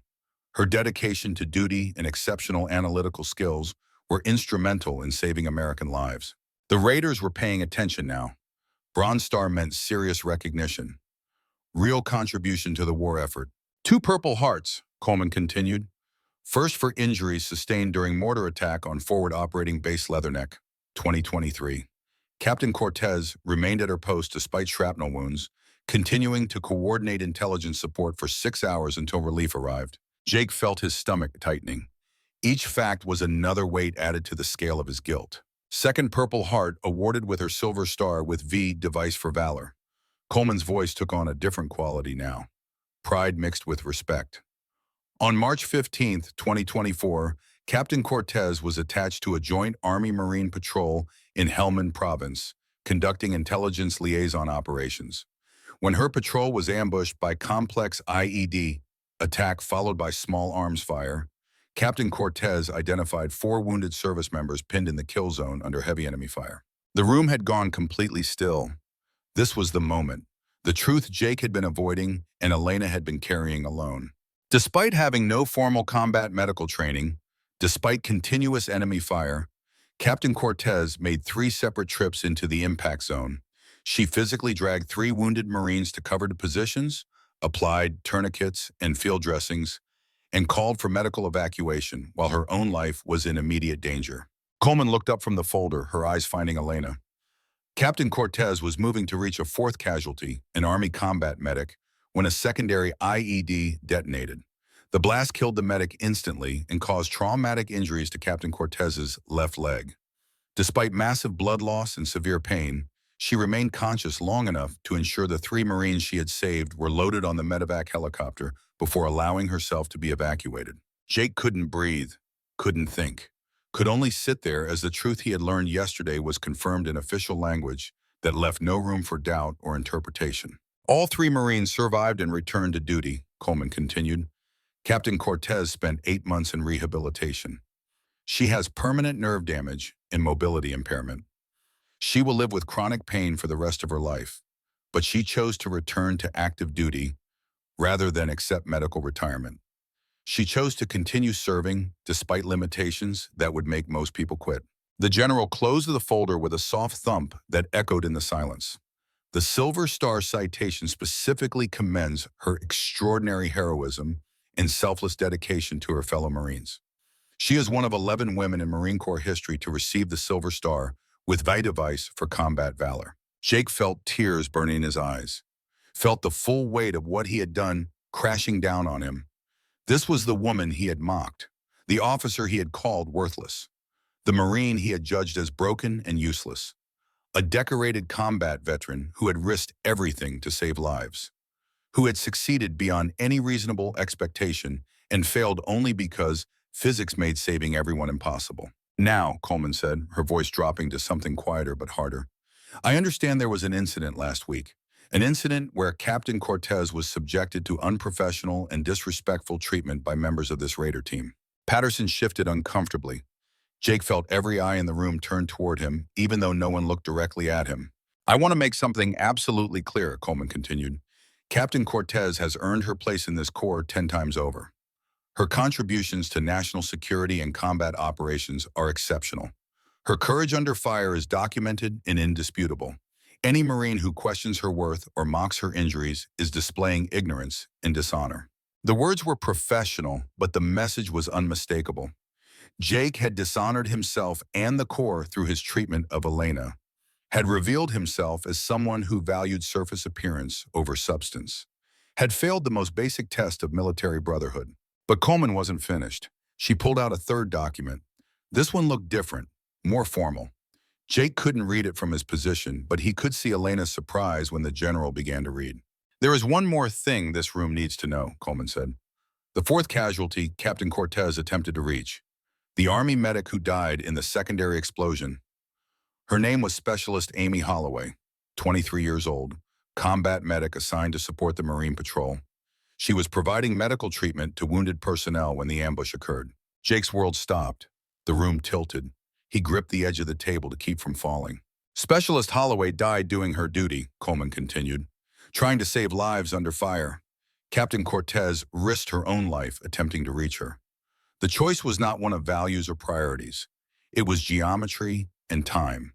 Captain Cortez saved those closest to her first, intending to reach Specialist Holloway next. She made the right tactical decision, the only decision that could save anyone. The general looked directly at Jake now. Her eyes held knowledge and understanding and something that looked like sympathy. Staff Sergeant Jake Holloway, Specialist Amy Holloway, was your sister. I know you've been carrying grief and anger since her death. I know you've been looking for someone to blame. But Captain Cortez is not your enemy. She is the reason 3 families still have their sons. She is a hero who tried to save your sister and was wounded in the attempt. The room spun. Jake couldn't focus, couldn't process. Elena's face had gone white. She was staring at him with an expression of horror and understanding. She knew now, knew he was Amy's brother, knew he was the one who had been cruel to her, knew that his hatred had been directed at the person who tried to save his sister. Captain Cortez, Coleman said gently, did you know Staff Sergeant Holloway was Specialist Holloway's brother? Elena's voice was barely audible. No, ma'am, not until this moment. Staff Sergeant Holloway, were you aware that Captain Cortez was the officer from that day in Afghanistan? Jake tried to speak, failed, tried again. I learned yesterday, ma'am, from my teammate, but I didn't know before that. When I was disrespectful to her, I didn't know. Ignorance is not an excuse for dishonor, Staff Sergeant. No, ma'am, it's not. Jake's voice cracked. I was wrong, completely wrong. There's no excuse for how I treated Captain Cortez. No justification. I was angry and I hurt someone who didn't deserve it. Someone who tried to save my sister. He looked at Elena, saw tears on her face and felt his own falling. I'm sorry, ma'am. I'm so sorry. Elena was shaking her head. Staff Sergeant, I couldn't save her. I tried, but I wasn't fast enough. I'm the one who should be apologizing to you. No, ma'am. You saved 3 Marines. You did everything possible. You were wounded trying to reach Amy. The fault isn't yours, it's mine for being cruel to you, for judging you without knowing anything about you. Coleman let the moment settle before speaking again. This is what hatred does. It blinds us to truth, makes us cruel to people who deserve our gratitude. Staff Sergeant Holloway has spent 8 months blaming Captain Cortez for a decision she made under impossible circumstances. A decision that saved lives. And Captain Cortez has been carrying guilt for not being able to save everyone despite doing everything humanly possible. The general walked to the window overlooking the parade ground. Both of you have been prisoners of that day in Helmand Province. Both of you have let it define you in ways that do neither of you justice. Today that ends. She turned back to face the room. I'm establishing a new Joint Intelligence and Operations Task Force focused on counter-narcotics operations along the southwest border. This task force will combine intelligence analysis with tactical execution. Captain Cortez will serve as Deputy Director, responsible for intelligence collection and analysis. Staff Sergeant Holloway's Raider team will serve as the tactical element, executing operations based on Captain Cortez's intelligence. The announcement hit like a shockwave. Jake and Elena would be working together. The brother of the woman she couldn't save and the officer who tried. Thrown together by a general who clearly understood exactly what she was doing. You will learn to work together, Coleman said. You will learn to trust each other's judgment and expertise. You will learn that the past cannot be changed, but the future can be shaped by how we choose to move forward. She looked at both of them directly. You will honor Specialist Amy Holloway by saving other lives, by working together to protect Marines and Americans from threats along our border. That is how you redeem the grief you both carry. Coleman gathered her folders. The task force stands up in 48 hours. Captain Cortez, you will report to the Joint Intelligence Fusion Center and begin building your analytical team. Staff Sergeant Holloway, your raiders will receive operational briefings and prepare for rapid deployment based on Captain Cortez's intelligence. Master Sergeant Wright will serve as senior enlisted advisor to the task force. She moved toward the door, then paused. One final thing. Captain Cortez saved 3 Marines that day. Their names are Lance Corporal Chen, Corporal Davis, and Private First Class Williams. All 3 returned to duty. All 3 have families who sleep safely because Captain Cortez risked everything to bring them home. Staff Sergeant Holloway, those are the lives your sister's sacrifice helped preserve. That is her legacy. Don't dishonor it by refusing to see the good that came from tragedy. Coleman left. The room remained silent for a long moment. Then people began to stand, gathering papers, preparing to leave. Jake sat frozen, unable to move, staring at the table. Across the room, Elena was doing the same. Wright approached Jake and put a hand on his shoulder. Take a walk, son. Process this, then do the right thing. Jake nodded and stood on unsteady legs. He needed air, needed space, needed to figure out how to even begin making amends for the harm he had caused. As he moved toward the door, he glanced back at Elena. She was still sitting there, crutches beside her chair, looking small and broken and unbearably alone. He wanted to go to her, wanted to apologize properly, wanted to tell her everything his mother had said in that letter. That it wasn't her fault, that she had done the impossible, that Amy would have been proud of her. But the words wouldn't come, and the moment wasn't right, and Jake was too shattered to know what to say. So he left, walked out into the California sunshine that felt too bright and too cheerful for what he was feeling, found a quiet spot behind the building and sat on a concrete barrier and let himself fall apart. Grief for Amy, shame for his cruelty, horror at what he had become, all of it crashing over him like waves he couldn't escape. He didn't know how long he sat there. Eventually, Wright found him. You okay, Jake? No, Master Sergeant. I'm not okay. I'm the furthest thing from okay. Wright sat beside him. What happened in that room was necessary. Painful, but necessary. You needed to face the truth. Captain Cortez needed to know she wasn't carrying that burden alone. I destroyed her, Master Sergeant. Made her feel worthless when she's a hero. How do I come back from that? By doing what the general ordered. By working with her. By proving through your actions that you understand her worth. Words are easy, Jake. Action is what matters. What if she can't forgive me? Then you live with that. But you still do the right thing. Not for her forgiveness. For your own honor. For Amy's memory. Wright stood. Your sister was a medic. She saved lives. Captain Cortez tried to save her and saved 3 others. Now you and the captain have a chance to save more lives together. That's how you honor Amy, by continuing her work. Jake nodded, not trusting himself to speak. Wright walked away, leaving him alone with thoughts that wouldn't settle. In 48 hours, he would report to the Joint Intelligence Fusion Center, would stand in front of Elena Cortez and take orders from the woman he had despised, would try to build trust with someone he had given every reason not to trust him. It was what he deserved, what they both deserved, a chance to move beyond the weight of that day in Afghanistan, a chance to prove that tragedy didn't have to define them forever. Jake stood eventually and walked back to his barracks. He had work to do, gear to prepare, a team to brief, and somewhere in the next 48 hours, he needed to find the courage to face Elena Cortez and begin the long process of earning forgiveness he didn't deserve. The sun was setting over Camp Pendleton, painting the sky in shades of orange and red, the same sky that covered Helmand Province 8 months ago, the same sun that had shone down on Amy's last day and Elena's worst decision and the moment that changed both their lives forever. But tomorrow would bring a new sun, a new chance, a new mission, and maybe, if they were brave enough, a new beginning. The Joint Intelligence Fusion Center occupied a secure facility on the eastern edge of Camp Pendleton, surrounded by razor wire fencing and guarded by Marines with loaded weapons. Elena arrived 47 hours after General Coleman's revelation. Her credentials checked 3 times before she was allowed through the final checkpoint. The building itself was unremarkable from outside, beige concrete walls and narrow windows that revealed nothing of the sophisticated intelligence operations conducted within. But inside, it hummed with the kind of technology that turned raw data into actionable intelligence. Satellite feeds, communication intercepts, real-time tracking systems.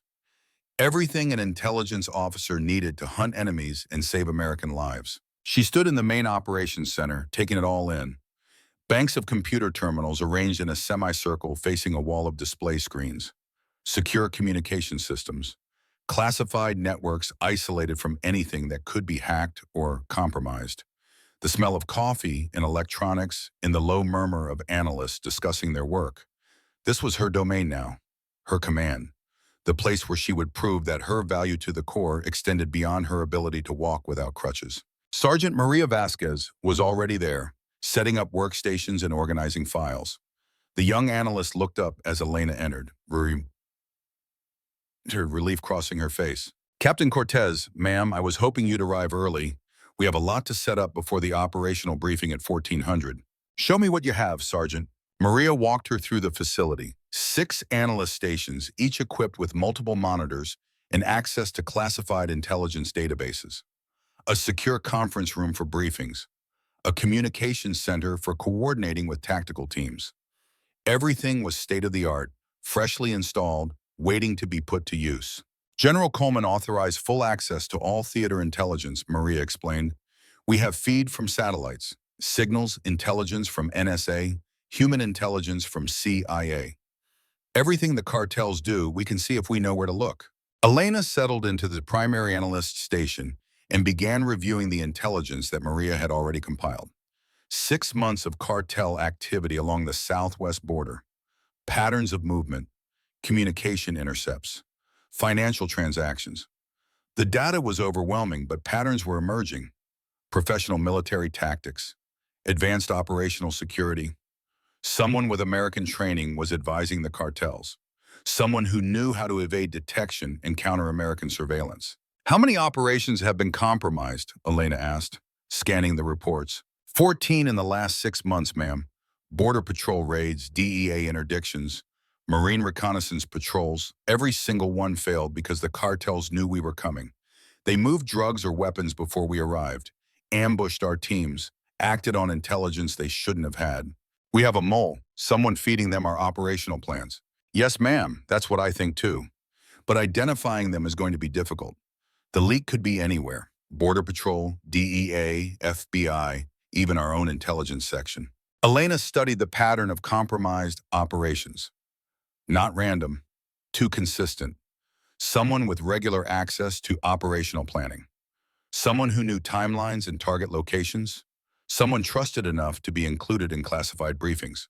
"Build me a matrix," Elena said. Everyone who had access to each compromised operation, cross-reference names, see who appears consistently across multiple failures. Already started, ma'am, but the list is long, over 300 personnel with some level of access. Then we narrow it: financial records, communication patterns, travel history. Someone is getting paid for this betrayal. They're leaving tracks. We just have to find them. They worked through the morning, building databases and running queries. Elena felt her mind engaging the way it used to in Afghanistan, hunting patterns through noise, building profiles of enemies she couldn't see but could track through their actions. This was the work she was born to do, the work that her injuries couldn't take from her. At noon, footsteps echoed in the operations center. Elena looked up to see Jake Holloway standing in the doorway, his camouflage uniform crisp and his expression uncertain. He held his cover in his hands, turning it nervously. Behind him stood Master Sergeant Wright and the rest of the raider team. "Captain Cortez," Jake said formally. "Permission to enter?" Elena felt her chest tighten. This was the first time they had spoken since the revelation. The first time they would have to work together knowing what they knew about each other. About Amy, about that day in Afghanistan, about all the grief and guilt they both carried. "Granted, Staff Sergeant, come in." The raiders filed into the operations center, looking around with professional interest. These were men accustomed to action, not analysis. Operators who trusted muscle and tactics more than computers and intelligence reports. But they were here because General Coleman had ordered it, because the mission required their skills and Elena's expertise working together. Wright approached Elena first, extending his hand. "Ma'am, Master Sergeant Wright reporting as ordered. The team is ready to support your intelligence operations." "Thank you, Master Sergeant. I appreciate having professionals to work with." Jake stood slightly apart from the others, his eyes meeting hers briefly before looking away. The shame in his expression was unmistakable. So was the pain. He was hurting as much as she was, Elena realized, carrying his own burden of grief and guilt that had nothing to do with her and everything to do with losing a sister he couldn't save. "Staff Sergeant Holloway," Elena said quietly. "A word in private." Jake's eyes widened slightly, but he nodded. They walked to the conference room while Wright and Maria briefed the other raiders on the facility and mission. Elena closed the door and turned to face the man who had been so cruel to her, the man whose sister she had failed to save. The silence stretched uncomfortable and heavy. Jake stood at attention, waiting for her to speak. But Elena didn't know what to say. How did you bridge this kind of chasm? How did you work with someone when the weight of shared trauma sat like a wall between you? "Staff Sergeant, we need to clear the air." "Yes, ma'am." "What happened in Afghanistan wasn't your fault. It wasn't my fault either. It just happened. Bad luck and bad timing and an enemy who knew exactly where to place bombs to kill as many Americans as possible." Jake's jaw tightened. "Ma'am, I know that now. Intellectually, I understand you made the only choice you could. But emotionally, I'm still struggling with the fact that Amy is dead and you're alive, and I was cruel to you because I needed someone to blame. I understand that. I've spent 8 months blaming myself for not being faster, for choosing left instead of right, for surviving when she didn't." Elena moved closer, looking up at him. But General Coleman was right. We can't change what happened. We can only choose how we move forward. "How do we do that, ma'am? How do I work for the person I treated like garbage? How do you trust someone who mocked your injuries and questioned your worth?" "By doing the mission, by focusing on what matters, by saving other lives so Amy's death has meaning." Elena extended her hand. "I need your tactical expertise, Staff Sergeant, your team's capabilities, your knowledge of how to execute operations in hostile territory. Can you work with me despite everything that's between us?" Jake looked at her hand for a long moment. Then he took it, his grip firm and warm. "I can, ma'am. I'll do whatever it takes to make this mission succeed, to honor my sister's memory the right way." Then we start fresh. From this moment forward, we're operators working toward a common goal. Everything else gets left at the door. "Yes, ma'am, fresh start." They returned to the operations center where Maria had the main display screens showing maps of the border region. Red markers indicated areas of high cartel activity. Blue markers showed American observation posts and patrol routes. The tactical picture was clear. The cartels were operating with near impunity in certain sectors because they knew where American forces weren't looking. Elena briefed the team on what they knew so far. The pattern of compromised operations. The evidence of professional military advice to the cartels. The likelihood of a mole somewhere in the American intelligence or law enforcement community. The raiders listened with focused attention, asking sharp questions about communication methods and operational patterns. Our mission is twofold, Elena explained. First, identify and neutralize the intelligence leak. Second, develop targeting packages on high-value cartel leadership. We're going to find who's betraying us and who they're working for. Then you're going to take them down. Corporal David Kim raised his hand. Ma'am, how do we maintain operational security if we have a mole? Anything we plan could be compromised before we execute. Good question, Corporal. We're going to compartmentalize information. Only people in this room will know full operational details. We tell no one outside this cell about our targets or timelines. We feed false information through normal channels and save the real plans for internal coordination. Jake nodded approval. Standard counterintelligence protocol. Isolate the trusted team and use the compromised channels to deceive the enemy. Exactly, we become our own task force. Self-contained and secure. The mole can't compromise what they don't know about. Wright spoke up from the back of the room. Ma'am, what's our timeline? When do we expect to identify targets? Working on it now, Master Sergeant. Sergeant Vasquez and I have been analyzing 6 months of intelligence. We're building profiles and narrowing suspects. I estimate 72 hours until we have actionable intelligence on the mole. Cartel leadership targets will take longer. The briefing continued for another hour. Elena outlined intelligence collection priorities. Maria demonstrated the technical systems they would use. Wright discussed tactical coordination procedures. By the time they finished, the sun was setting outside, and the operations center lights cast everything in harsh fluorescent white. The raiders departed to prepare their gear and conduct their own mission planning. Jake lingered after the others left, hovering near the door like he wanted to say something but couldn't find the words. Staff Sergeant, something on your mind? Ma'am, I just wanted to say that what you're doing here is impressive. The analysis, the planning, the way you're running this operation. You're good at this. Really good, and I'm sorry I couldn't see that before. Thank you, Jake. Elena used his first name deliberately, trying to build the bridge between them. I know this is hard for both of us, but we can make it work. Yes, ma'am, we can. He hesitated. My mother wrote you a letter 6 months ago. She told me about it after the general's briefing. She wanted you to know that she doesn't blame you for Amy's death, that she's grateful you tried to save her. Elena felt her throat tighten. I got the letter. It meant more to me than you can know. She wants to meet you someday, when you're ready. She said she needs to thank you in person for saving those 3 Marines, for giving their families what she couldn't have. I'd like that, when this mission is done. When we've honored Amy's memory by doing something that matters. Jake nodded and left. Elena stood alone in the operations center, surrounded by technology and data and the weight of responsibility.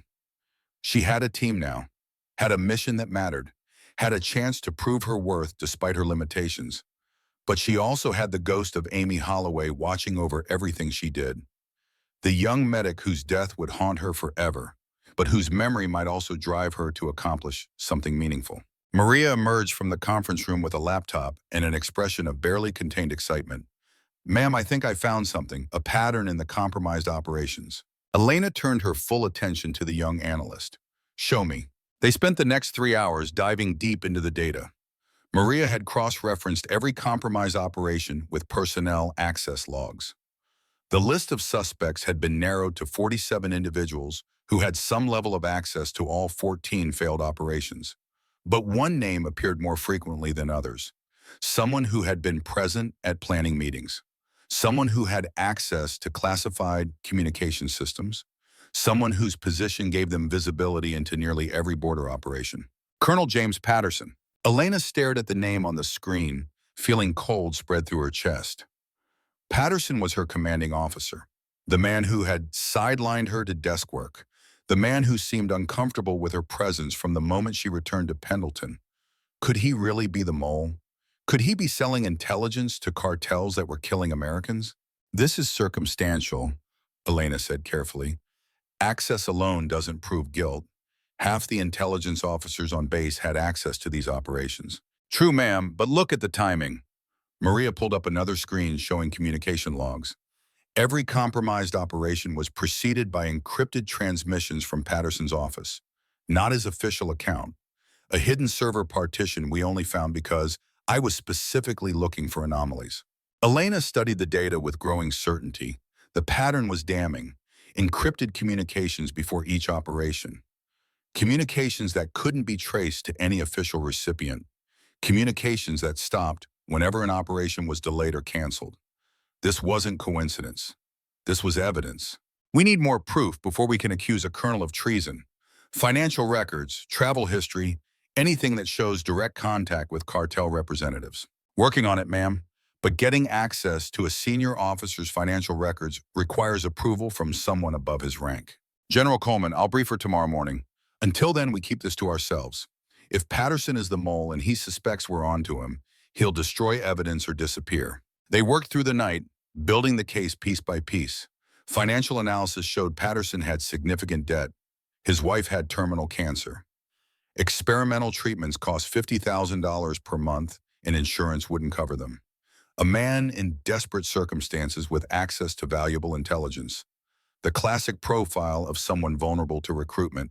By dawn, Elena had enough evidence to brief General Coleman.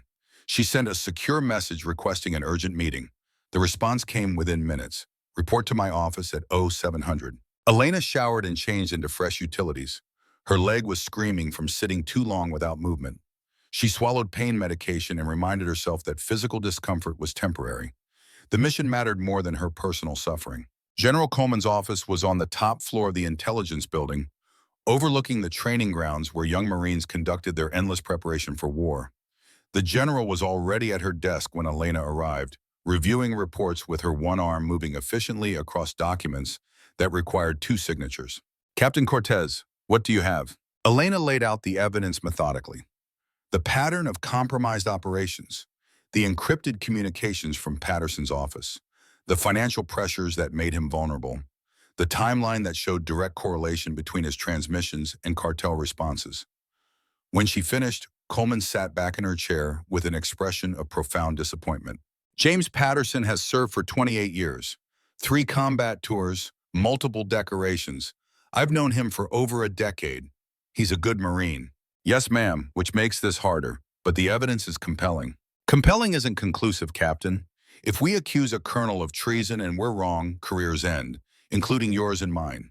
Are you certain enough to stake your reputation on this? Elena thought about that, about all the ways she could be wrong, about the possibility that Patterson was innocent and the evidence was misleading. But she also thought about 14 compromised operations, about Americans put in danger because someone was selling secrets, about the mission to stop the bleeding and save lives. I'm certain, ma'am, Patterson is the mole. Coleman stood and walked to the window, her silhouette sharp against the morning light. Then we need to confirm it before we move. Set a trap, feed him false information about an operation, and see if the cartels respond. Make it specific enough that there's no other way they could know unless he tells them. Yes, ma'am, I'll coordinate with Sergeant Vasquez. And Captain, keep this between us for now. If Patterson suspects we're investigating him, he'll run or destroy evidence. We get one chance at this. Make it count. Elena returned to the operations center where Maria was still working, despite having been awake for over 24 hours. The young sergeant looked exhausted but determined. This was what separated good analysts from great ones. The willingness to grind through fatigue when the mission demanded it. Sergeant, we're setting a trap. I need you to create a false operational plan. Make it detailed and realistic. Border Patrol raid on a cartel safe house. Specific location, specific time. Then we're going to make sure Colonel Patterson gets access to it. Yes, ma'am. What's the real operation while the false one runs? There is no real operation. This is purely to confirm Patterson as the mole.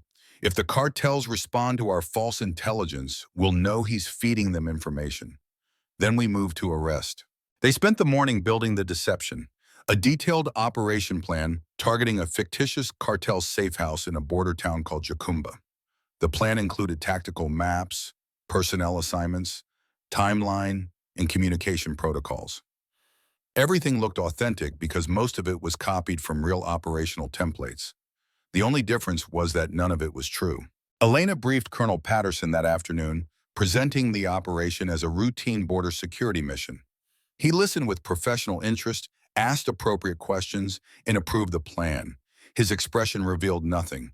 If he was guilty, he was a skilled liar. If he was innocent, he was about to be caught in a trap he didn't deserve. 6 hours later, Mariah's intercept systems picked up encrypted communication from Patterson's hidden server. The transmission went to an unknown recipient using sophisticated relay methods to hide the destination. But the content was clear enough. Details about the Jacumba operation, exact location, exact time. Everything needed to ambush American forces or evacuate the target before they arrived. "We have him," Maria said quietly. "He just transmitted our false operation plan."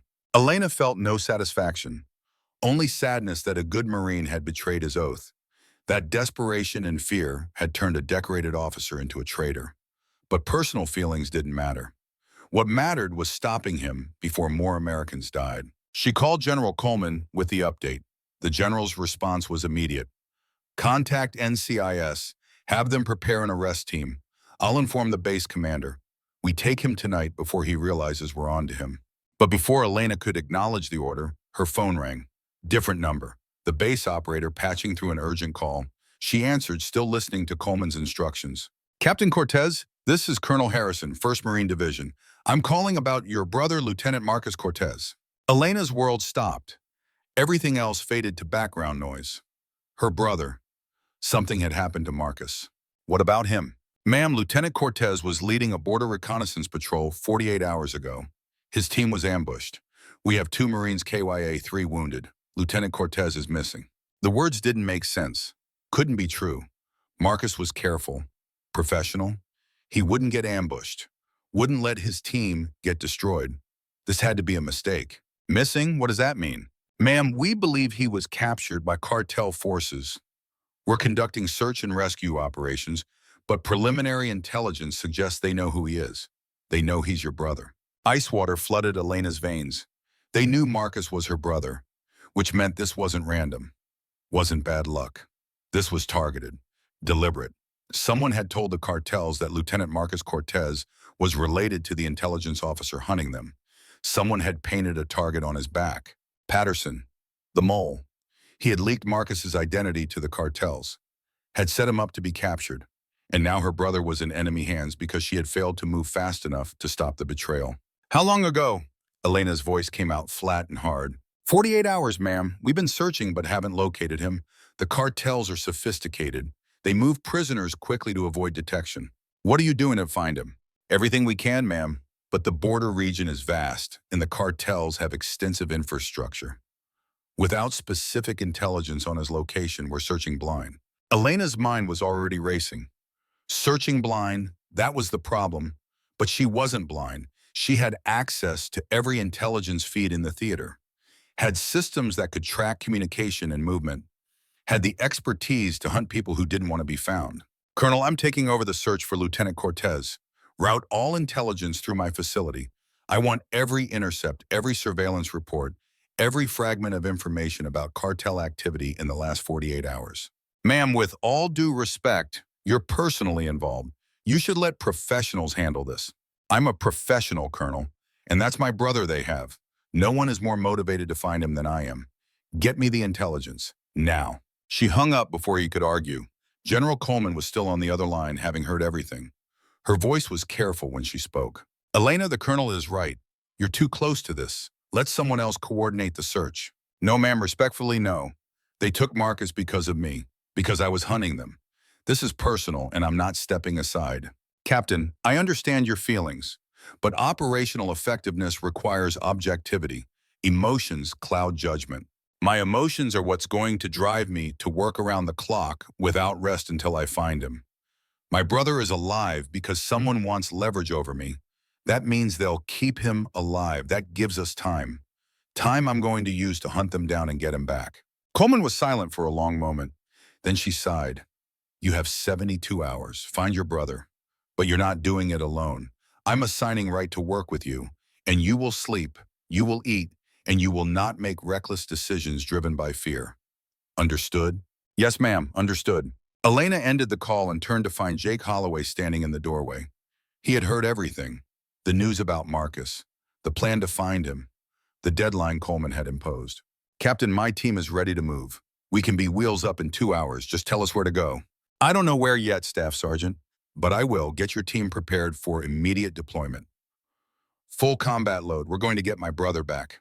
Jake nodded and left to alert his raiders. Elena turned to Maria, who was already pulling up intelligence feeds and communication intercepts. The young analyst's face was set with determination that matched Elena's own. We're going to find him, ma'am. We're going to analyze every byte of data until we know exactly where they're holding Lieutenant Cortez. Then the raiders are going to bring him home. How fast can you process 48 hours of intercepts? Working on it now, ma'am. Cross-referencing communication patterns, looking for anomalies, sudden increases in traffic, new locations being mentioned, anything that suggests prisoner movement or special operations. They worked with focused intensity. Hours blurred together as they processed thousands of fragments of intelligence. Elena's leg throbbed with pain she ignored. Her eyes burned from staring at screens. Her mind raced through scenarios and possibilities. Where would they take Marcus? How would they move him? What would they do with a captured Marine officer? Master Sergeant Wright arrived and set up a parallel workstation, coordinating with Border Patrol and DEA to get their surveillance reports. Jake returned with his team and they began planning multiple operational scenarios for different potential target locations. The operations center became a hive of coordinated activity driven by shared purpose. Find Marcus Cortez. Bring him home. Stop the people who took him. At hour 16, Maria made a breakthrough.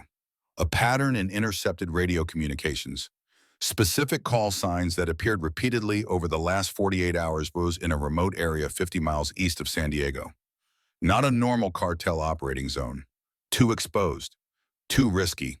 Unless they were using it for something they wanted to keep separate from normal operations. Like holding a prisoner. Elena studied the intercepts carefully.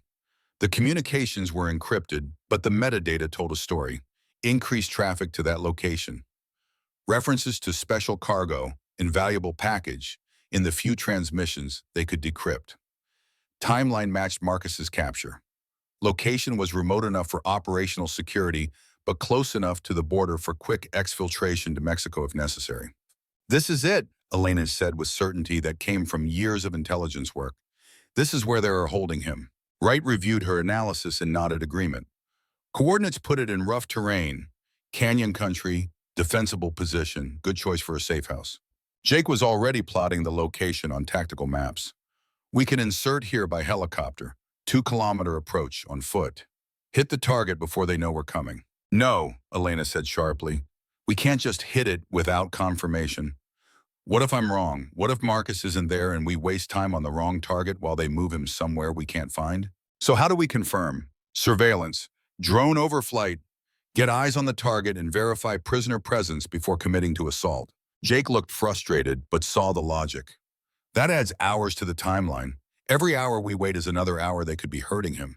I know, but going in blind could get your team killed and leave Marcus still captive. We do this smart. We do this right. Wright intervened before the tension could escalate. Captain's right. We confirm the target first. I'll coordinate drone support. Should have imagery in 90 minutes. The wait was agony. Elena paced the operations center despite her legs screaming in protest, played out scenarios in her mind. What if they were torturing Marcus for information? What if they had already killed him? What if she was wrong about the location and wasting precious time while her brother suffered? But she had to trust her analysis, had to believe that years of experience reading intelligence gave her judgment that was sound, had to have faith that her expertise could save the person she loved most in the world. The drone imagery came back at hour 18. Infrared showed heat signatures inside a compound matching the coordinates Elena had identified. Multiple buildings, armed guards on patrol, and in the central structure, a single signature separated from the others. Isolated, possibly restrained. The pattern suggested prisoner detention. That's him, Elena said, pointing at the isolated signature. That's Marcus. Jake studied the tactical picture. 10 to 15 hostiles, fortified position, multiple buildings to clear. We'll need surprise to avoid them executing the prisoner when we hit them. Can you do it? Yes, ma'am. My team has done harder extractions. But I'm not going to lie to you. This is high risk. If something goes wrong, if they have more forces than we expect, if Marcus is injured and can't move quickly, we could lose people. Elena looked at the men who would be risking their lives to save her brother. Jake Holloway, who had every reason to refuse this mission after how she had failed to save his sister. Corporal Kim, whose cousin she had saved in Afghanistan. The other raiders whose names she barely knew, but who were willing to walk into enemy fire for a fellow Marine they had never met.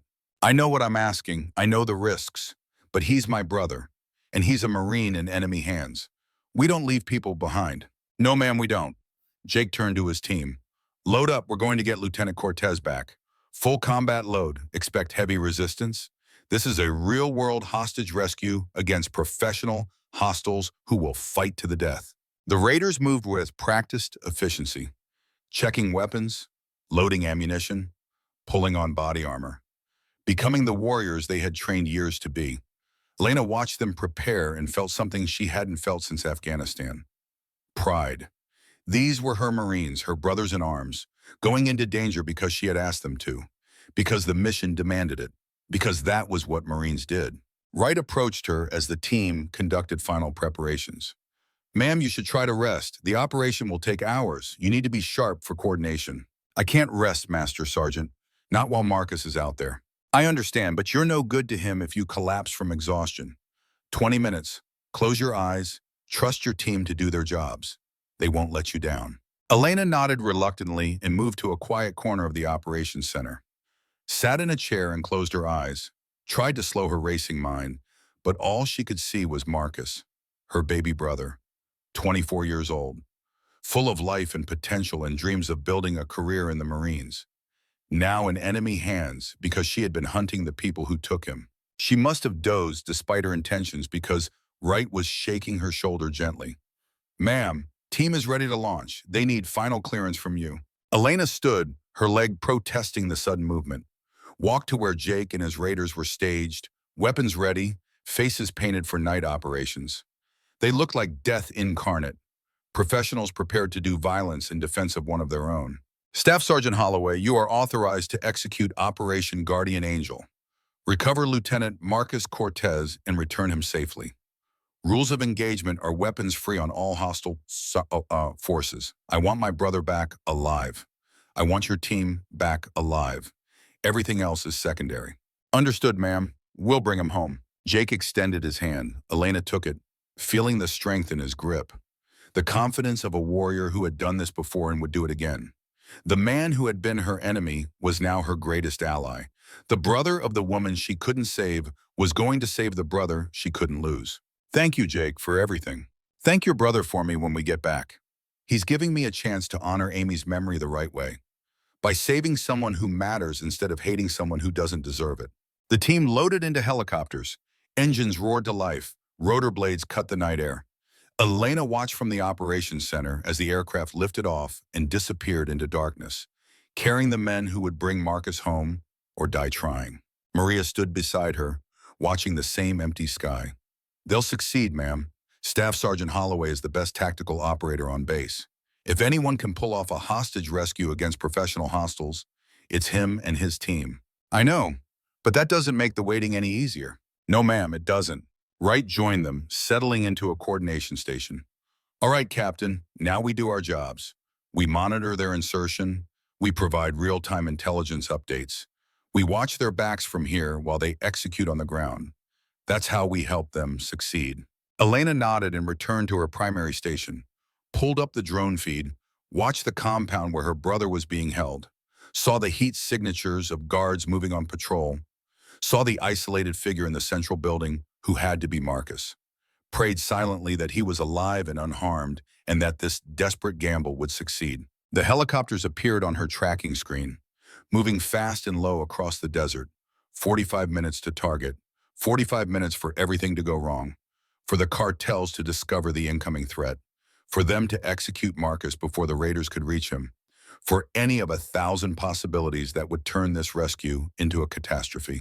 But Elena forced herself to breathe, to trust her analysis, to trust Jake's tactical skill, to believe that good Marines doing good work could overcome bad odds and impossible circumstances.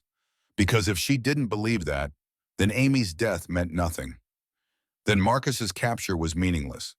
Then all the sacrifice and pain and loss was just random suffering without purpose or redemption. The helicopters reached the insertion point, 30 minutes from target on foot. The raiders would be moving through darkness now, using night vision, maintaining noise discipline, approaching the compound with professional precision that made them nearly invisible even to trained eyes.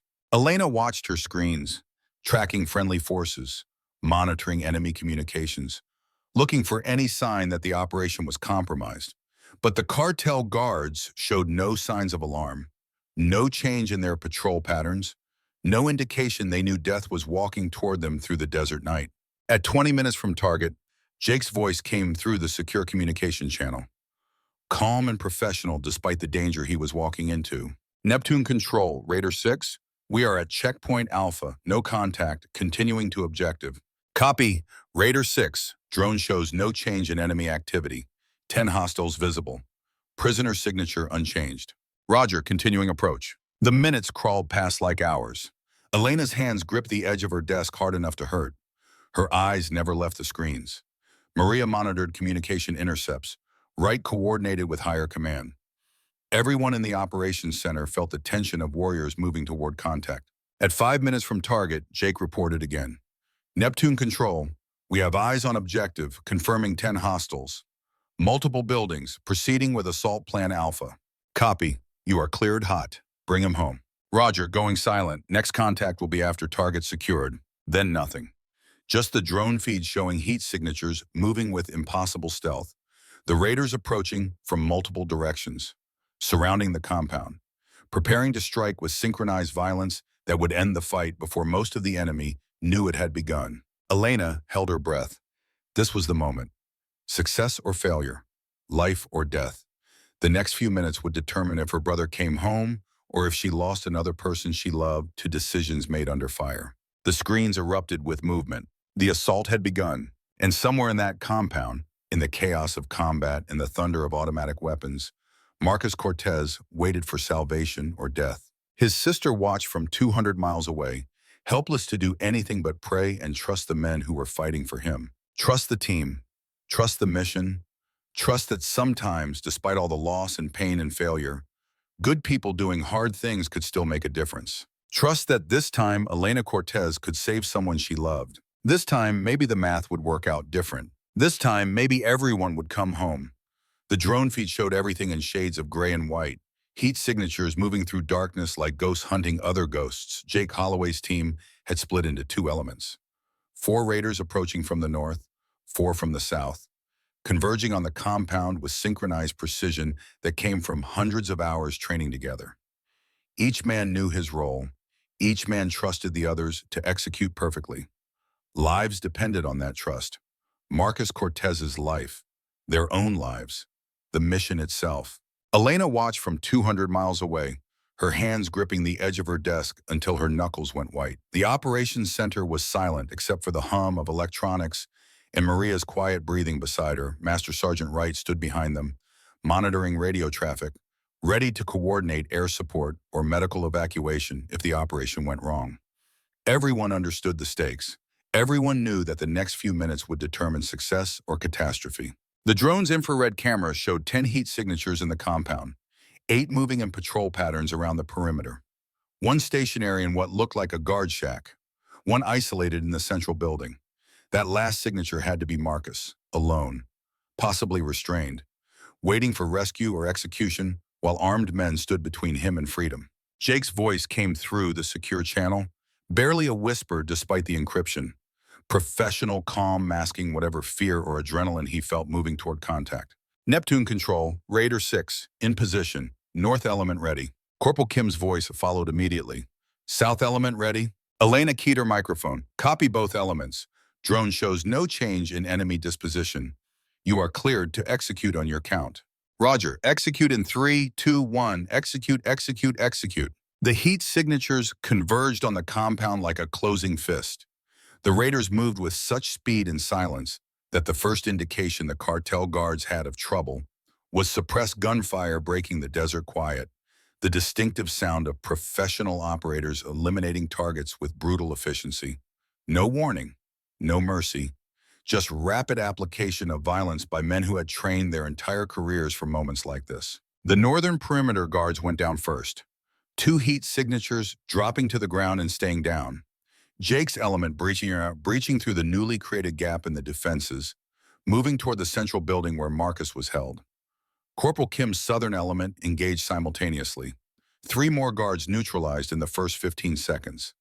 The compound's outer security collapsing faster than anyone could respond. But the guard in the shack had time to react, time to hit an alarm or radio for help, or do whatever cartel fighters did when they realized they were under attack. Elena saw his heat signature moving frantically inside the small structure, saw him reaching for something, saw the bright flash of muzzle blast as he opened fire toward the approaching raiders. "Contact north! Guard shack is hot!" Jake's voice carried tension now, but no panic.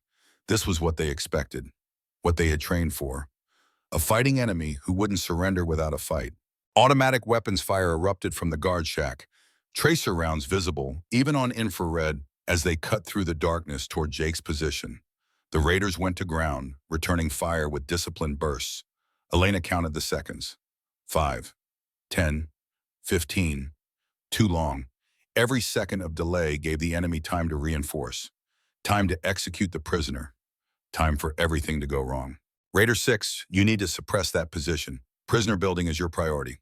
Working on it, Control. Corporal Kim's voice cut in. Raider 6, South element moving to flank the guard shack. Give us 30 seconds. Roger, moving now. Elena watched the tactical picture develop on her screens. Kim's team maneuvering through the compound using buildings for cover. Jake's element maintaining suppressive fire on the guard shack. Classic fire and maneuver. Textbook small unit tactics executed under combat conditions. The kind of coordinated action that separated professionals from amateurs. Kim's team reached a position behind the guard shack. Grenades sailed through windows, the distinctive crump of fragmentation explosions. The guard shack's heat signature bloomed bright white as fire consumed the structure. No more incoming fire from that position. The obstacle eliminated. Guard shack neutralized, continuing to objective. Jake's element was already moving again, sprinting across open ground toward the central building. 20 meters. 15. 10. They stacked on the door in perfect formation. The lead man placed a breaching charge. Everyone turned away to protect their eyes from the flash. The explosion blew the door inward in a shower of splinters and dust. Jake's team poured through the opening like water through a broken dam. Elena heard shouting in Spanish. Return fire. The sharp crack of rifle rounds in enclosed spaces. More shouting. Movement too fast and chaotic to track on thermal imagery. Then Jake's voice, strained but controlled. Neptune Control, we have jackpot. I say again, we have jackpot. Package is secure. Relief flooded through Elena so powerfully that her legs went weak. Marcus was alive. The raiders had reached him. Her brother was coming home. Copy, Raider 6, jackpot secure. Status of package, conscious and mobile. Injuries noted but ambulatory, preparing for extract. Elena sagged against her desk. Maria grabbed her arm to steady her. Wright's hand landed on her shoulder, solid and reassuring. They had done it. Against odds and professional enemies, they had pulled off a hostage rescue that would have made any special operations unit proud. But the mission wasn't over. Getting to Marcus was only half the battle. Getting him out alive was the other half. Raider 6, what's your exfil route? Primary route north to LZ Alpha, ETA 15 minutes. Copy. Air support is standing by at LZ Alpha. How many enemy remaining? Long pause. Sound of gunfire in the background. Jake's breathing heavy from exertion and adrenaline. Unknown. We neutralized 8 confirmed, but Neptune Control, we have a problem. Elena's stomach dropped. What problem? There's another force moving toward our position. Multiple vehicles, heavy weapons. Intel didn't show this many hostiles in the area. Maria was already pulling up every intelligence feed available. Satellite imagery, communication intercepts, border patrol reports, trying to understand where these reinforcements came from and how they had missed them in planning. Raider 6, how many vehicles? I count 4, maybe 5. Lights heading toward the compound from the south.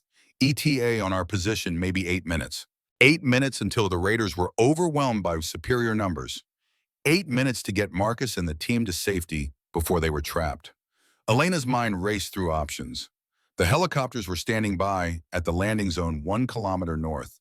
But 1 kilometer was too far to move on foot while carrying a wounded prisoner and fighting a delaying action against reinforcements. Can you reach LZ Alpha before they arrive? Negative. Not when the package injured. We'd have to leave him behind, and that's not happening. Elena looked at Wright. The master sergeant was already on another radio coordinating with air support. His voice was calm, but his expression showed the same calculation Elena was making. The raiders were about to be caught between the compound they had just hit and reinforcements closing from the south. Classic hammer and anvil, exactly the kind of tactical situation that got teams wiped out. Raider 6, hold in the compound. Use the buildings for cover. Air support is inbound to engage the reinforcements. Copy. Taking defensive positions.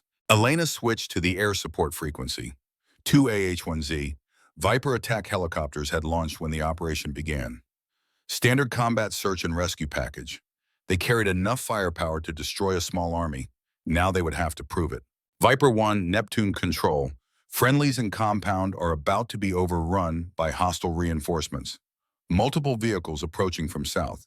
You are cleared hot to engage any hostile forces within 1 kilometer of friendly position. Roger, Neptune control. We have visual on vehicle convoy, engaging now. Elena switched back to the drone feed and watched death arrive from the sky. The Vipers appeared as bright signatures on infrared, approaching fast and low, their weapon systems locked onto the convoy of trucks carrying cartel reinforcements. Hellfire missiles streaked toward the lead vehicles. Explosions bloomed in the desert night. 20-millimeter cannon fire walked through the convoy like the hand of God, destroying everything it touched. The cartel convoy never had a chance. Professional military attack helicopters against unarmored civilian trucks. It wasn't a fight, it was an execution. Within 90 seconds, the entire convoy was burning wreckage scattered across the desert. Any survivors were running into the darkness, trying to escape the helicopter gunships hunting them. Neptune control, Viper 1, all hostile vehicles destroyed, no survivors visible. Area is clear for friendly movement. Copy, Viper 1, outstanding work. Provide top cover for ground element extracting to L's Alpha.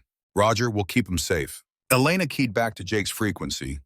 Raider 6, you are clear to move to LZ Alpha.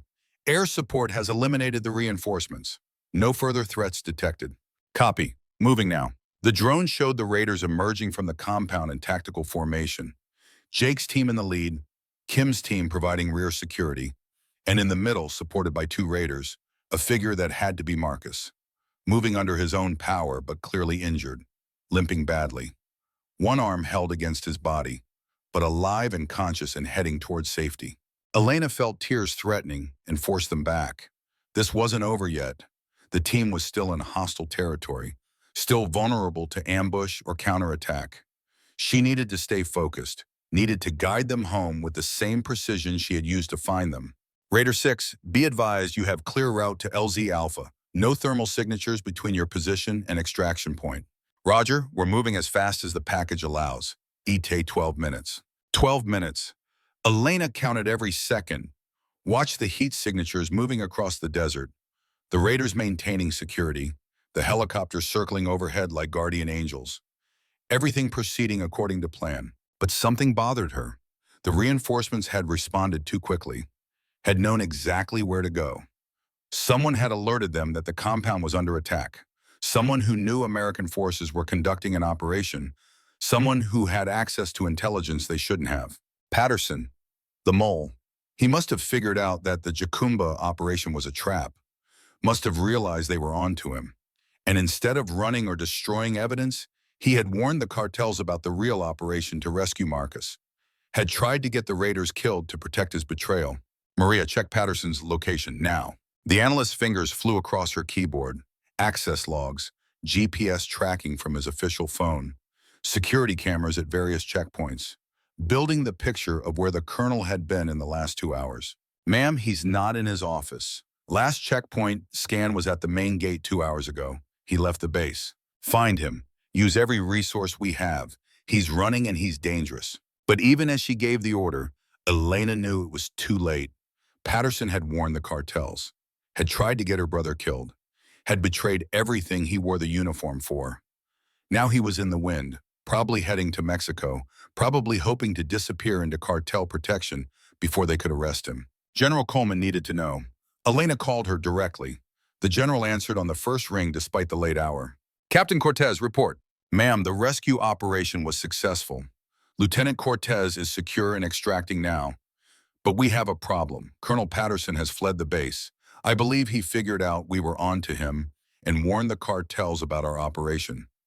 He's the reason the reinforcements showed up. Coleman's voice went cold and hard.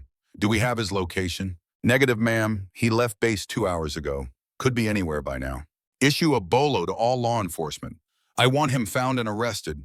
Charge him with espionage, treason, and conspiracy to murder federal officers. Maximum priority. Yes, ma'am. And Captain, good work tonight. You found your brother and brought him home. Whatever happens with Patterson, you accomplished your mission. The words meant more than Elena could express. She had succeeded despite her limitations, had used her mind to do what her body couldn't, had proven her worth in the most important way possible, by saving someone she loved. Thank you, ma'am. The Raiders deserve the credit. They executed perfectly under fire. They executed based on your intelligence. Don't minimize your contribution. I'll see you at the debriefing tomorrow morning. Coleman out. Elena returned her attention to the tactical display. The Raiders were approaching the landing zone now. The helicopters were settling into position for pickup. Everything was proceeding smoothly, almost too smoothly given how wrong things had started. Raider 6, Neptune Control, LZ Alpha is clear. Transport birds are ready for pickup. Copy. We'll be wheels up in 3 minutes. But Maria was waving urgently for Elena's attention. The young analyst had a look of alarm on her face that sent ice through Elena's veins. Ma'am, I'm picking up communication intercepts. Someone is coordinating a response to our operation. Someone speaking English, American English, military terminology, professional radio discipline. Elena moved to Maria's station, listened to the audio playback. A male voice, confident, calm, giving orders to cartel forces in English that they clearly understood, coordinating movements and tactics with expertise that came from military training. Who is that?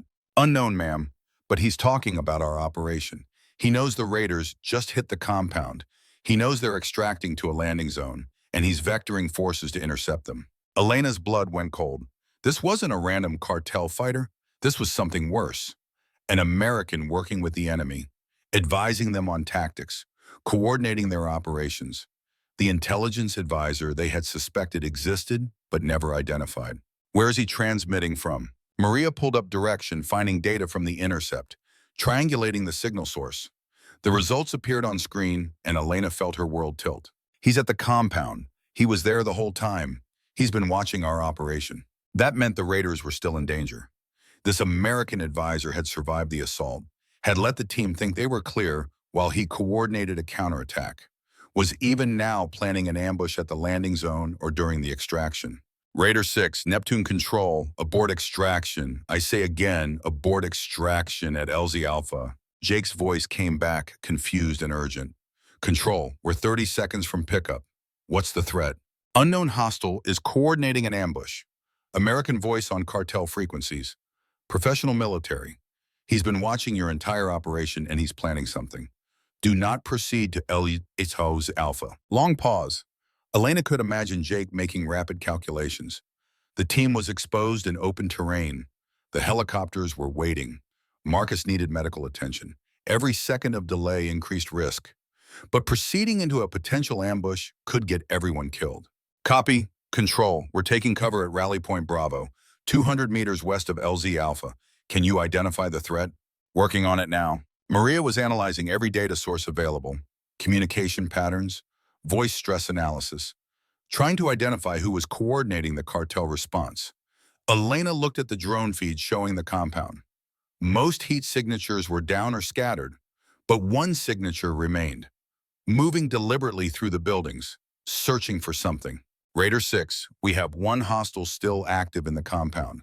Single heat signature, moving with purpose. This might be your American advisor. Want us to go back and get him? Elena weighed the options.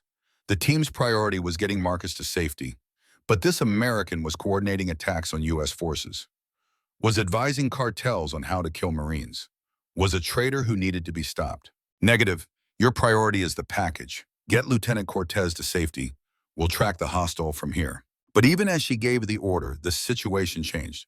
The hostile's heat signature moved to a vehicle parked behind one of the compound buildings. An engine started.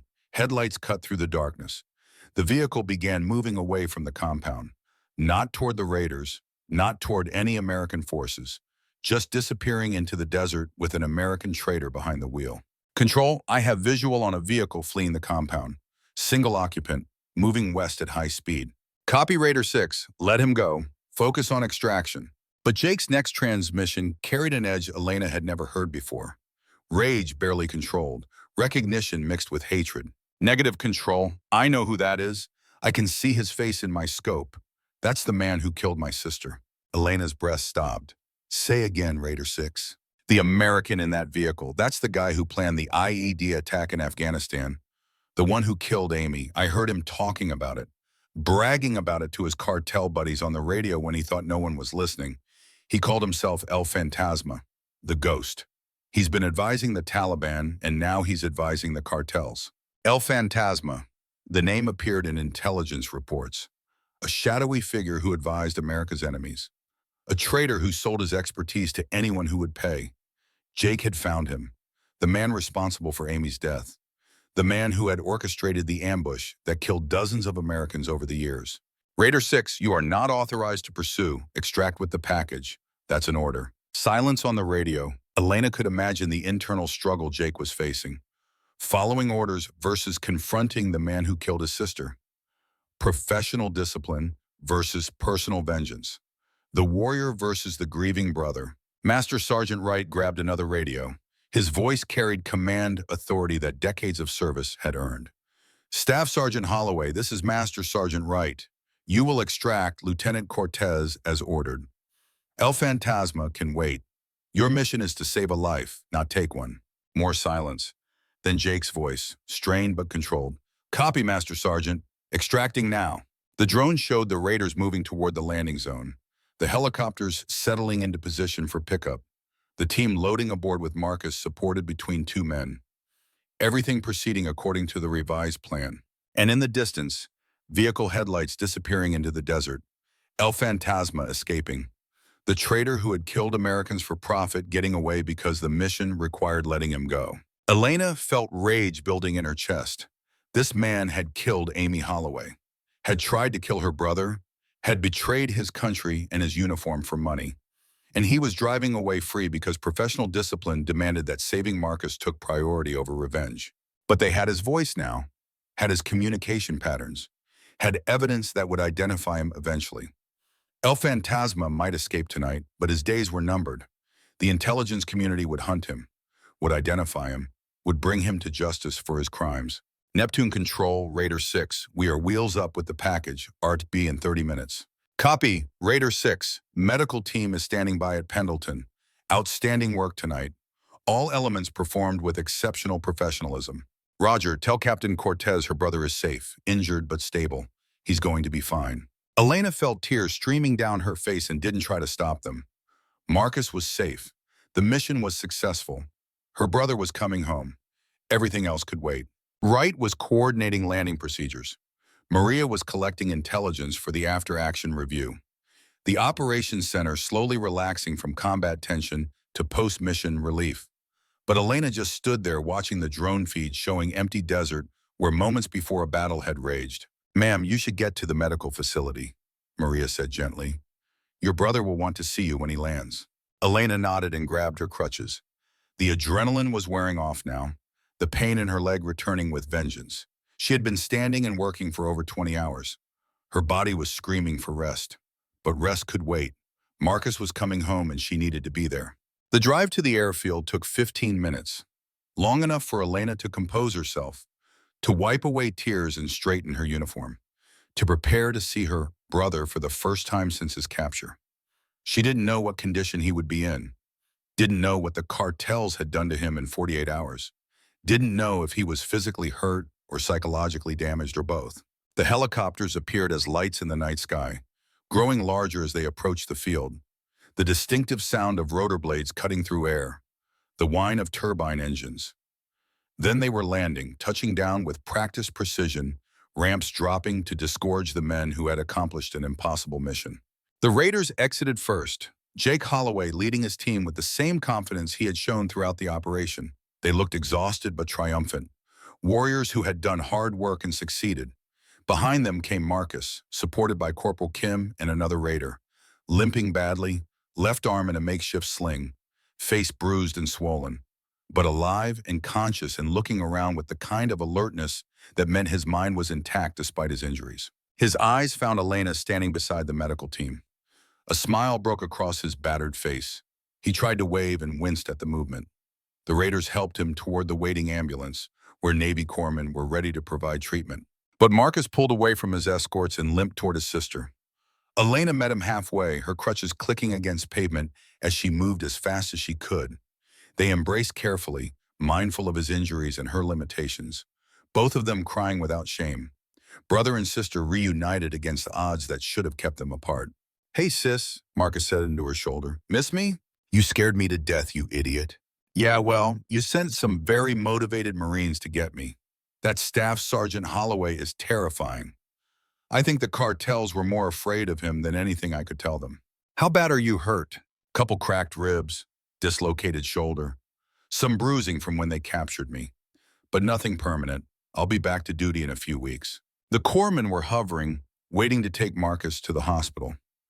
Elena reluctantly let her brother go, watched them load him into the ambulance, watched the vehicle drive away with lights flashing toward the medical facility where doctors would assess the full extent of his injuries. Jake approached her as the ambulance disappeared. His face was tight with emotion, the professional mask he had worn during the operation cracking to reveal the man beneath, the brother who had lost a sister and just saved someone else's brother, the warrior who had chosen duty over vengeance. "Ma'am, your brother is tough, took everything they did to him and didn't break. You should be proud." "I am. And Jake, thank you for bringing him home, for doing your job despite everything you must have been feeling when you saw El Fantasma." Jake's expression darkened at the name. "He was right there, ma'am, 10 feet away. I could have taken him, could have made him pay for what he did to Amy. But you didn't.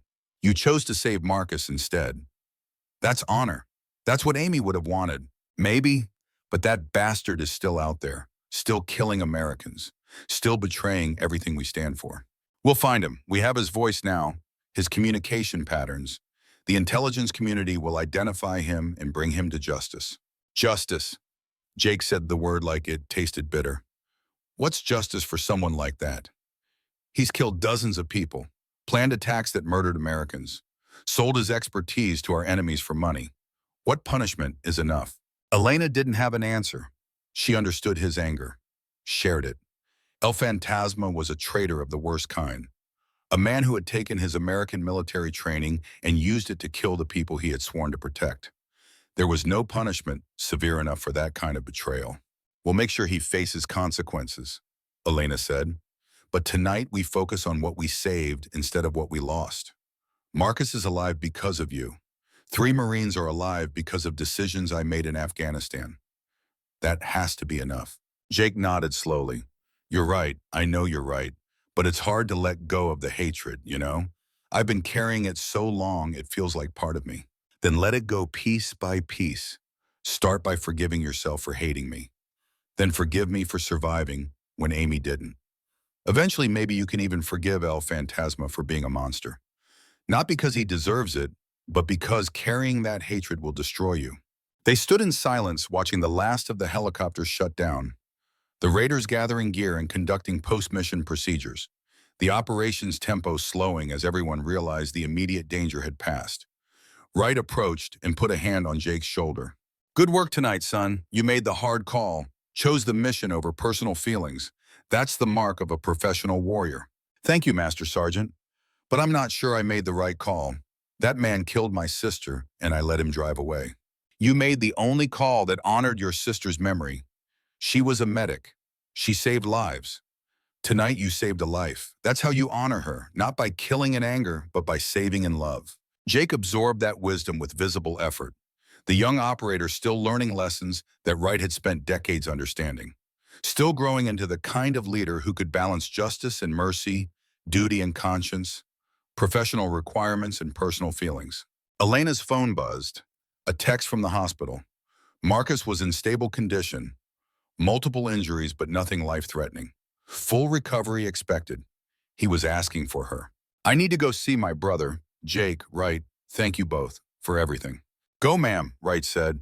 "We'll handle the debriefing and after-action reports. You be with your family." Elena drove to the Naval Hospital on base. The late hour meant empty corridors and quiet wards. She found Marcus in the emergency department being examined by a doctor who looked too young to have finished medical school. But his hands were confident as he checked pupils and tested reflexes and cataloged injuries with professional precision. Captain Cortez, your brother is going to be fine. Cracked ribs, dislocated shoulder that we've already reduced, various contusions. We want to keep him overnight for observation, but he should be released tomorrow. Thank you, doctor. Marcus was lying on a hospital bed with his arm in a proper sling now, and bandages covering the worst of his bruises. But his eyes were clear and alert. His smile was genuine despite the pain he must have been feeling. They tell me I have you to thank for the rescue operation. I just did the intelligence work. Staff Sergeant Holloway and his team did the actual rescuing. Yeah, but you found me. Mom always said you were the smart one. Now I believe her. Elena sat carefully in the chair beside his bed, her own injuries making movement awkward. Brother and sister both broken in different ways, but still here. Still together, still alive. Marcus, the people who took you, did they hurt you badly? Did they ask you questions? They roughed me up pretty good. Wanted to know about our border operations, about intelligence procedures, about you specifically. They knew you were hunting them, knew you were the one analyzing their communications. They took me to use as leverage against you. Did you tell them anything? I told them to go to hell, repeatedly, in very creative ways. That's when they got more aggressive with the beatings, but I didn't give them anything operational. Nothing they could use against other Marines. Pride swelled in Elena's chest. Her baby brother had been tortured and hadn't broken, had endured pain and fear to protect his fellow Marines. That was courage of the highest order. The man coordinating your capture, American voice, military background. Did you see him? Marcus's expression changed, became harder. Yeah, I saw him. Older guy, maybe 40, fit, moved like special forces. Talked about serving in Iraq and Afghanistan. Said he got tired of risking his life for a country that didn't appreciate him. So he started selling his skills to the highest bidder. Did he give you a name? Called himself Christopher Wade, Major Army Special Forces. Said he was discharged for conduct unbecoming in 2015. Blamed the Army for ruining his career. Decided to make them pay by helping their enemies kill Americans. Christopher Wade, El Fantasma. The American traitor finally had a real name. Elena memorized it, would pass it to General Coleman and the intelligence community, would make sure every resource of the federal government was dedicated to hunting this man down and bringing him to justice. He's the one who planned the IED attack that killed Staff Sergeant Holloway's sister.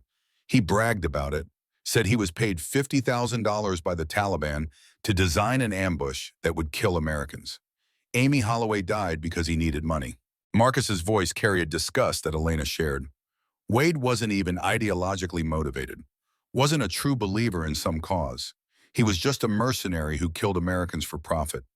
That made him worse than any enemy combatant, made him a traitor who deserved the harshest punishment the law allowed. We're going to find him, Marcus. We're going to make him answer for everything he's done. Good, because he told me something else, something you need to know. He's planning another operation, something big, targeting someone important to send a message that he can strike anywhere. Who's the target? He wouldn't say specifically, but he mentioned something about a general's family, about showing that no one is safe, that even the highest ranks can't protect their loved ones from his reach. General Coleman. Wade was threatening the general's family. Elena's mind raced through implications. Coleman had exposed him during the rescue operation, had coordinated the air support that destroyed the cartel reinforcements. Wade would see her as a threat, would want revenge for interfering with his operations. Marcus, did he say when this operation would happen? Soon, that's all I got. He's planning it now, coordinating with the cartels, preparing to strike. Elena stood abruptly, ignoring the protest from her injured leg. She needed to warn Coleman immediately, needed to get protection for her family, needed to stop Wade before he could carry out whatever attack he was planning. I have to go. I needed to make some calls. Elena, wait. There's something else. Marcus grabbed her hand. Wade said you were good, said your analysis had cost him millions in lost drug shipments, said you were the only analyst who had ever gotten close to identifying him. He respects you as an adversary. I don't care about his respect. I know, but he's dangerous, sis, more dangerous than you realize. He's not just some mercenary, he's a professional operator with resources and connections and a willingness to do anything to protect his operation. You need to be careful. I will be. You focus on healing. Let me handle Wade. Elena left the hospital and immediately called General Coleman. The general answered on the second ring, despite the late hour. Elena relayed everything Marcus had told her. Wade's real name, his background, his threat against the general's family. Coleman's response was immediate and decisive. I'm putting security on my daughter tonight. Full protection detail. And I'm issuing a nationwide manhunt for Christopher Wade. Every federal agency will be looking for him. Ma'am, I'd like to lead the intelligence effort to locate him. Absolutely not, Captain. You're too close to this. Wade targeted your brother. He's threatened people you care about. I need you to step back and let others handle the hunt. With respect, ma'am, I'm the one who's gotten closest to finding him. I know his patterns, his methods. I can track him better than anyone. Long silence. Elena could hear Coleman weighing the decision. Professional distance versus operational effectiveness. The rulebook versus reality. 72 hours, Captain. You have 3 days to develop intelligence on Wade's location. After that, I'm pulling you off the case and assigning it to someone with emotional distance. Understood? Yes, ma'am. Thank you. Elena returned to the operations center where Maria was still working despite the late hour. The young analyst looked up as Elena entered. Ma'am, you should be with your brother. He's stable and resting. We have bigger problems. I need you to pull everything we have on Christopher Wade, former Army Major, Special Forces, discharged 2015. He's El Fantasma. He's the traitor who's been advising our enemies. Maria's fingers were already flying across her keyboard, pulling military records, service history, financial data, building a comprehensive profile of the man who had betrayed his country.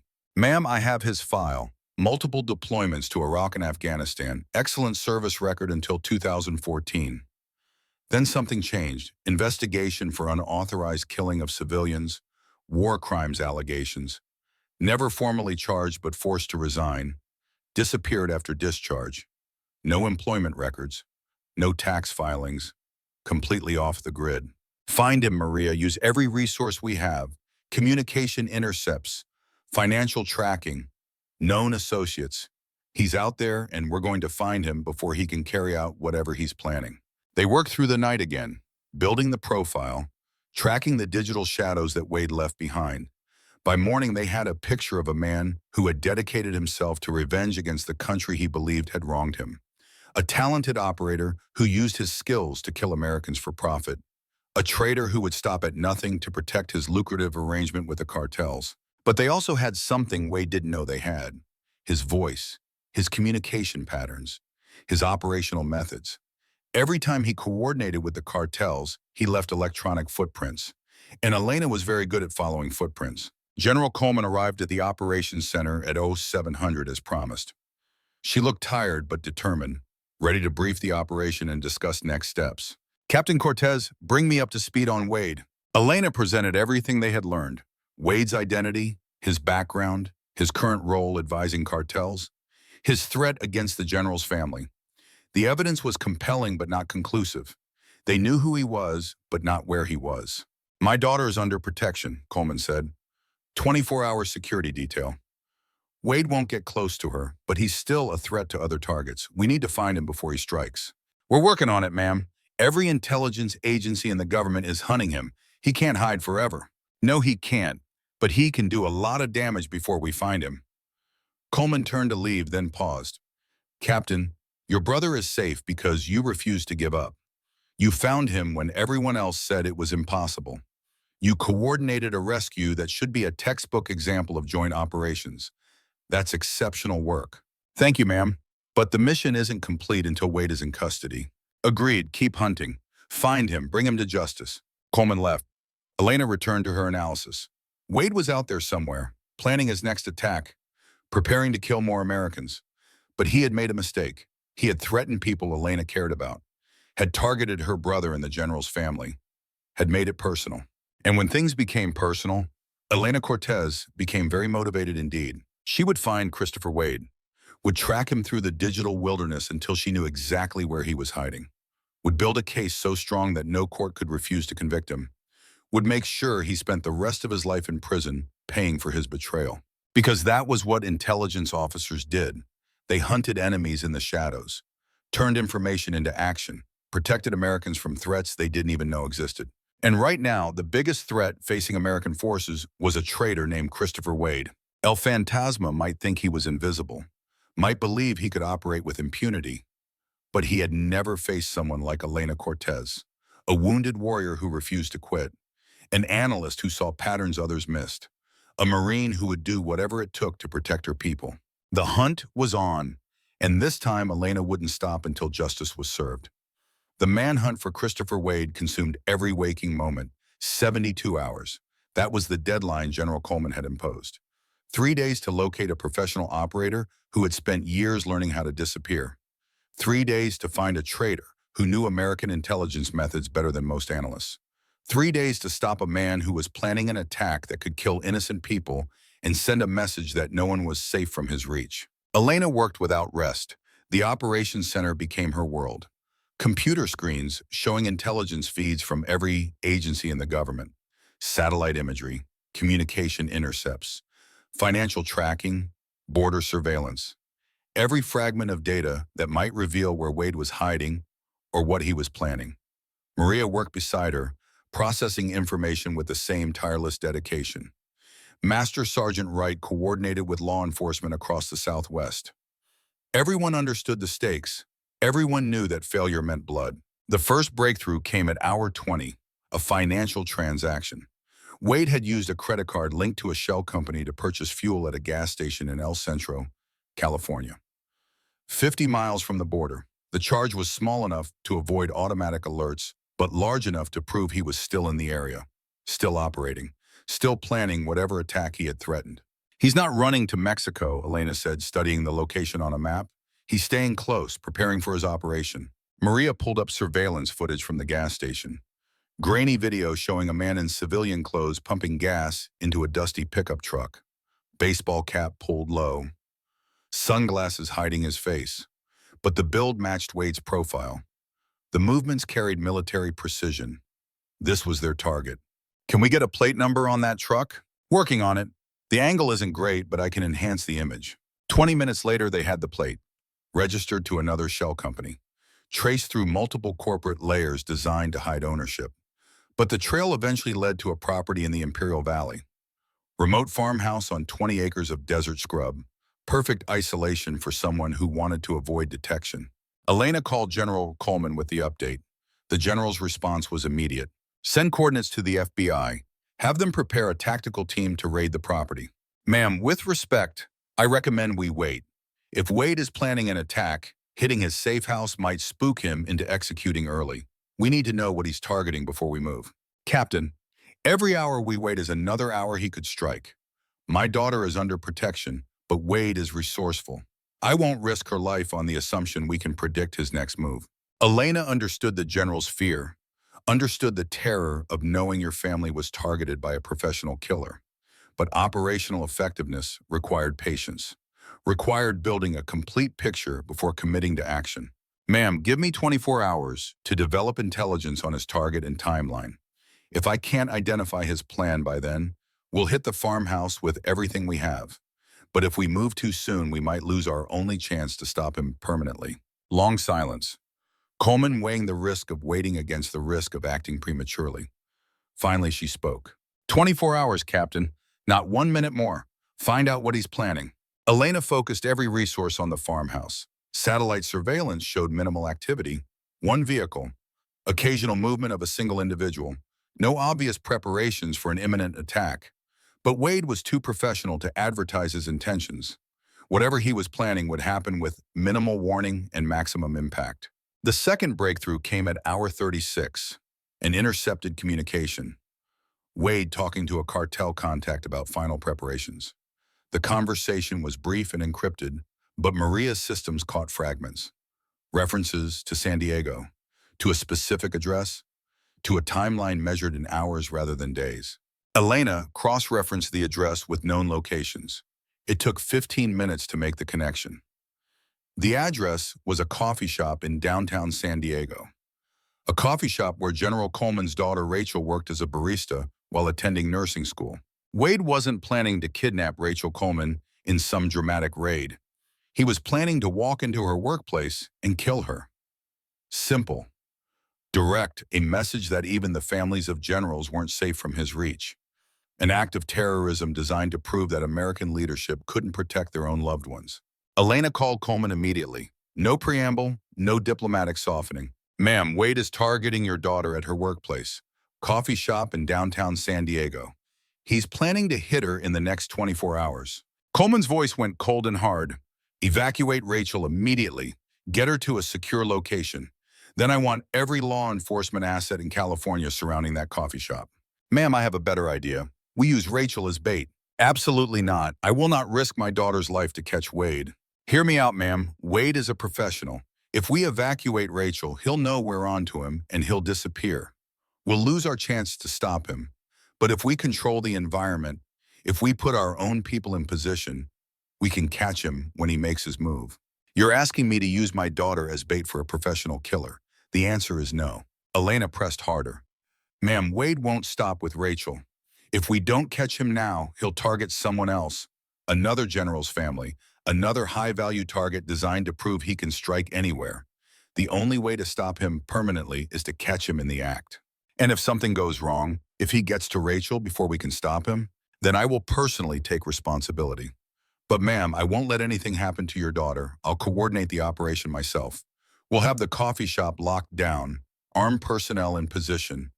The moment Wade appears, we take him. More silence. Elena could imagine the general wrestling with impossible choices. The professional obligation to stop a terrorist versus the parental instinct to protect a child. The needs of the many versus the love of one. My daughter would have to agree. I won't make this decision for her. Understood, ma'am. Let me brief her on the operation. Let her make the choice. 2 hours later, Elena was sitting across from Rachel Coleman in a secure conference room. 29 years old, intelligent eyes, the same steel in her bearing that marked her mother. She listened to Elena's briefing without interruption, absorbed every detail of the threat and the proposed response. When Elena finished, Rachel sat quietly for a long moment. My mother thinks this is too dangerous. It is dangerous. Wade is a professional killer with extensive training, but we'll have the entire coffee shop under surveillance. Armed agents positioned as customers, snipers on surrounding buildings. The moment he makes a move, we neutralize him. What if he doesn't make a move? What if he just shoots me from a distance? We don't think that's his plan. He wants to send a message. Wants people to know he can walk into a public place and kill a general's daughter. That requires proximity, requires witnesses. He'll come into the coffee shop. Rachel nodded slowly. When my mother lost her arm in Iraq, she could have retired, could have taken her pension and lived a quiet life. Instead, she chose to stay in uniform, chose to keep serving despite her injury. She taught me that courage means doing hard things when it matters. This isn't your fight, Rachel. You're not a Marine. No one would blame you for refusing. But it is my fight. Wade targeted me because of who my mother is, because he wants to hurt her by hurting me. If I run and hide, he wins. If I help you catch him, we win. That's an easy choice. Elena felt profound respect for this young woman who was willing to walk into danger to stop a terrorist, who understood that sometimes civilians had to take risks to protect others, who embodied the same courage her mother had shown throughout a decorated military career. All right, here's how this works. You go to work tomorrow morning like normal. Follow your usual routine. We'll have agents positioned throughout the coffee shop. Customers who aren't really customers. When Wade appears, act natural. Don't give any indication you know who he is. Our people will handle the rest. What if he has a gun? What if he starts shooting before your agents can stop him? You'll be wearing body armor under your uniform. Not perfect protection, but better than nothing. And we'll have counter-sniper teams ready to engage if he produces a weapon. Our priority is taking him alive, but we won't hesitate to use lethal force if civilians are in danger. Rachel absorbed this information with remarkable calm. Okay, I'll do it. When do we start?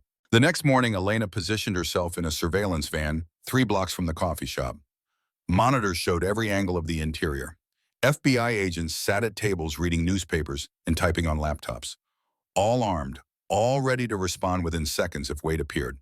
San Diego police had cordoned off the surrounding blocks with subtle checkpoints designed to look like routine traffic enforcement. Counter-sniper teams occupied rooftops with clear lines of sight into the coffee shop. Every contingency had been planned for.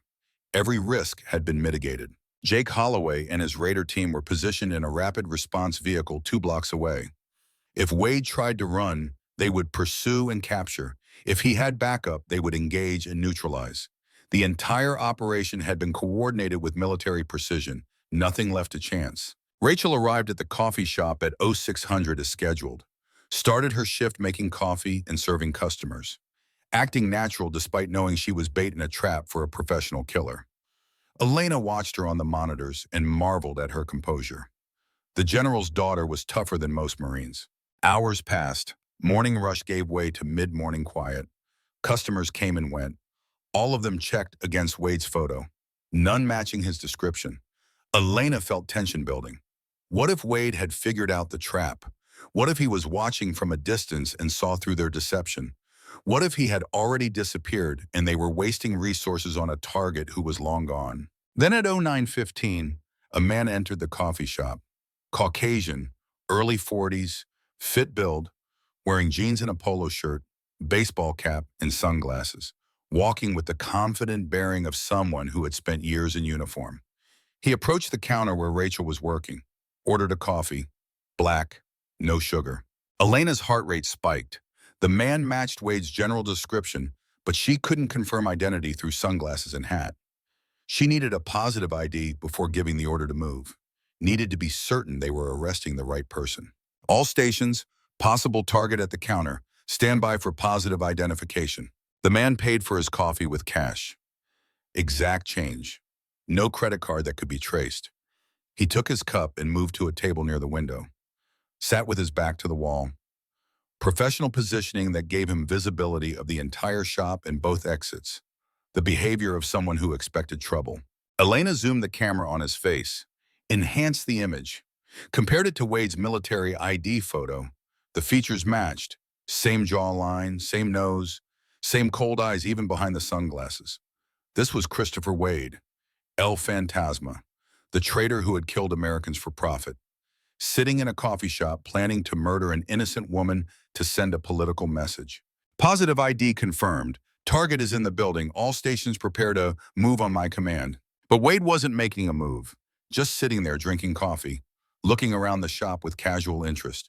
His right hand rested near his waistband where a concealed weapon would be. His posture was relaxed but ready, waiting for something. Then Elena understood. Wade was conducting surveillance, checking the environment before committing to action, looking for anything unusual, any indication that law enforcement was present. He was too experienced to just walk in and start shooting. He would verify the target was alone and vulnerable before making his move. All stations hold position. Do not engage yet. He's checking for threats. The FBI agents maintained their cover, reading their papers, typing on laptops, acting like normal customers with no interest in the man by the window. But Elena could see the tension in their body language, the slight shift of weight that indicated readiness to move. Wade was a trained operator. If he noticed those tells, the operation would be compromised. Minutes crawled past. Wade finished his coffee, stood and walked to the counter for a refill, approached Rachel directly, spoke to her quietly. Elena couldn't hear the conversation, but she could read lips well enough to catch fragments. "You're Rachel Coleman." Not a question, a statement. Wade knew exactly who she was. Rachel maintained her composure. "Yes, that's me. Do I know you? Your mother and I served together. Long time ago. I wanted to say hello." The lie was smooth, casual, designed to put Rachel at ease before he made his move. But Elena saw Wade's right hand shifting toward his waistband, saw the subtle movement that indicated he was reaching for a weapon. In seconds, he would draw and fire, would kill Rachel Coleman before anyone could stop him. "All stations execute. Execute now." The FBI agents moved with practiced precision, dropping their props and producing weapons in one fluid motion. 6 armed agents converging on Wade from multiple angles, shouting commands. "Federal agents, show me your hands." Wade reacted instantly, professional training overriding surprise. His hand went to his waistband, not reaching for a weapon but grabbing something else, an object too small to be a gun. Elena's blood went cold when she realized what it was. A dead man's switch, a trigger connected to explosives. The kind of device suicide bombers used to ensure they could detonate even if killed. Wade wasn't just planning to shoot Rachel, He was planning to blow up the entire coffee shop. "He has explosives! Do not shoot! Do not shoot!" The agents froze. Weapons trained on Wade, but fingers off triggers. Any bullet impact could cause him to release the switch, could detonate whatever bomb he was carrying, could kill everyone in the building, including Rachel. Wade smiled, cold and predatory. He had planned for this contingency, had known law enforcement might try to stop him, had prepared a response that turned the trap back on the trappers. "Smart girl," he said to Rachel. "You set me up. Daddy must be proud, but here's the problem. I'm wearing 20 pounds of C4 explosive, dead man's switch in my hand. I let go, we all die. You shoot me, we all die. Only way anyone survives is if I walk out of here alive." The standoff stretched taut as wire. Wade with his thumb on the trigger. 6 agents with weapons drawn but unable to fire. Rachel standing behind the counter, pale but remarkably calm. Everyone in the coffee shop frozen in a moment that could end in catastrophic violence. Elena's mind raced through options. Let Wade walk and lose their only chance to capture him. Try to take the shot and risk killing everyone. Negotiate and hope he made a mistake. Every choice carried terrible risk. Every decision could mean death. Then Jake Holloway's voice on the radio, calm and professional despite the crisis. "Neptune Control, Raider 6. We have sniper position with clear line of sight through the north window. Can you confirm target location?" Elena checked her monitors, saw the angle from the north.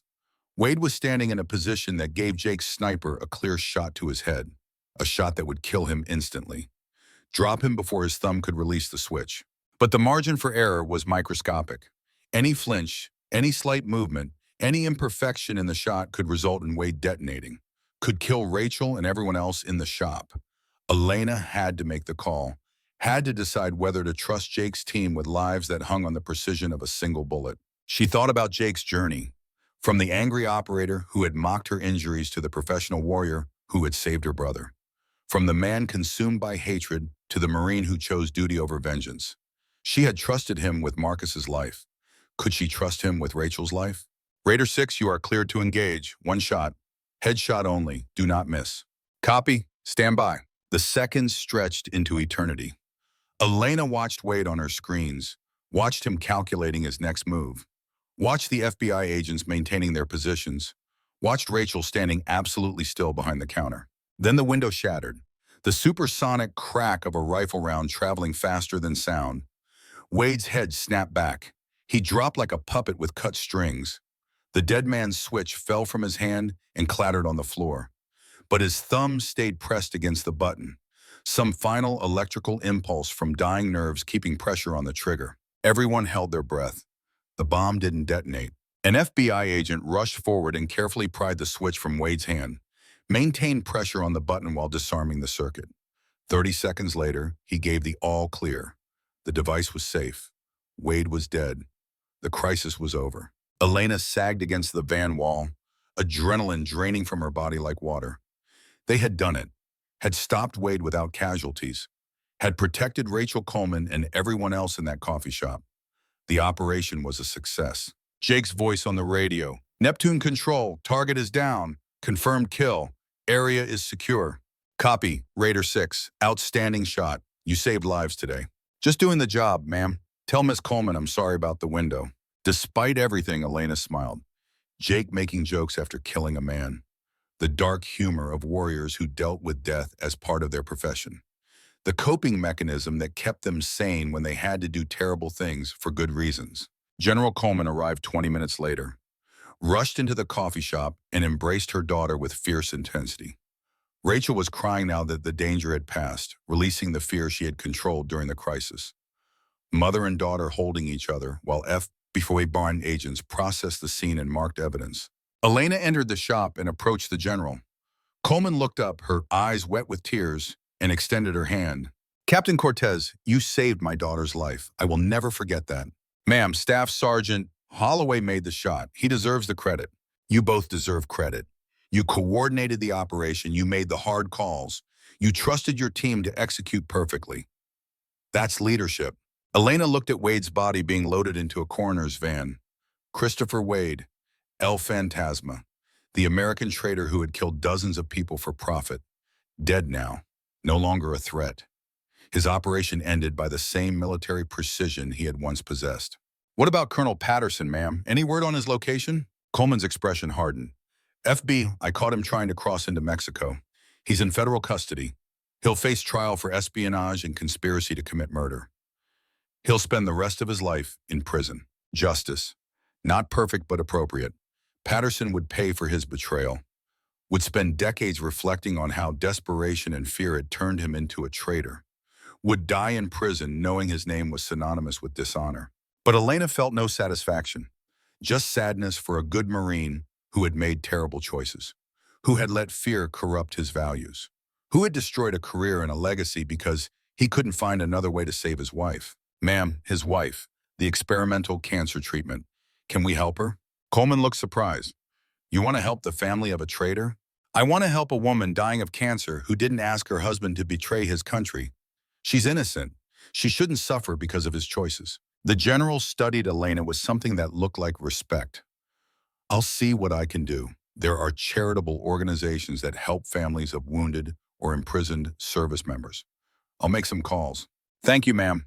"Captain, I'm hosting an awards ceremony next week, recognizing the personnel who conducted the rescue of Lieutenant Cortez in the capture of Christopher Wade. You and Staff Sergeant Holloway will both be receiving decorations. The entire task force will be commended for exceptional performance." "That's generous, ma'am, but not necessary.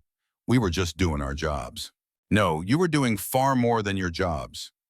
You were proving that wounded warriors still have value, that physical limitations don't define capability, that courage comes in many forms. I want the entire Marine Corps to see what you've accomplished." 1 week later, Elena stood in formation on the parade ground at Camp Pendleton. The morning sun was warm on her dress blue uniform. Her ribbons were aligned perfectly across her chest. Silver Star, Bronze Star, 2 Purple Hearts, Legion of Merit being added today. The decorations of a career dedicated to service despite obstacles that would have made most people quit. Jake stood beside her in his own dress blues. His decorations included the Navy Cross being awarded today, the second highest decoration for valor the nation could bestow. Recognition of extraordinary heroism in the face of armed enemy forces. The citation would mention his rescue of Lieutenant Marcus Cortez and his precision shot that saved Rachel Coleman and eliminated a terrorist threat. Behind them stood the entire Raider team, Master Sergeant Wright, Corporal Kim, the others who had executed Operation Guardian Angel with professional excellence, all receiving commendations, all being recognized for doing hard work that mattered. General Coleman stood at the podium addressing a formation of over 500 Marines, speaking about courage and dedication and the values that define military service, about warriors who continued serving despite wounds and limitations, about the importance of recognizing excellence wherever it appeared. Today we honor Marines who exemplify the finest traditions of our Corps, who faced impossible odds and succeeded through skill and determination, who proved that the measure of a warrior is not physical perfection, but strength of character. She called Elena forward first. Read the citation for the Legion of Merit, recognized her intelligence work that led to the rescue of a captured Marine and the neutralization of a terrorist threat. Acknowledge her coordination of complex operations despite significant physical limitations. Presented her with the medal while the formation stood at attention. Then Coleman made an announcement that surprised Elena. Captain Elena Cortez is hereby promoted to the rank of Major. Furthermore, Major Cortez is appointed as the permanent director of the Joint Intelligence Fusion Center, responsible for all intelligence operations in the Southwest region. This appointment reflects her exceptional competence and the confidence the Marine Corps places in her continued service. The formation erupted in applause, not the polite recognition of a routine promotion, but genuine appreciation from warriors who understood what this meant. A wounded officer not just being allowed to continue serving, but being promoted and given increased responsibility. Proof that the Corps valued her for who she was, not despite her limitations, but because of the strength she had shown overcoming them. Jake was called forward next. His Navy Cross citation mentioned his tactical leadership during the hostage rescue, his professional discipline in choosing mission success over personal vengeance, his precision marksmanship that saved innocent lives while eliminating a terrorist threat. Coleman pinned the medal on his uniform, while Jake stood at rigid attention. Staff Sergeant Holloway represents the finest qualities of Marine Raiders: courage under fire, professional excellence, the wisdom to make hard decisions in crisis situations. His actions have honored his sister's memory and upheld the highest traditions of Special Operations Forces. The formation applauded again.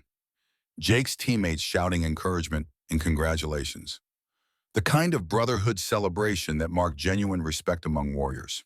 When the ceremony concluded, people moved through the crowd offering congratulations, handshakes and embraces, recognition from fellow Marines who understood the significance of what had been accomplished. Elena accepted it all with grace, but felt slightly overwhelmed by the attention. Then she saw someone approaching who made her heart clench.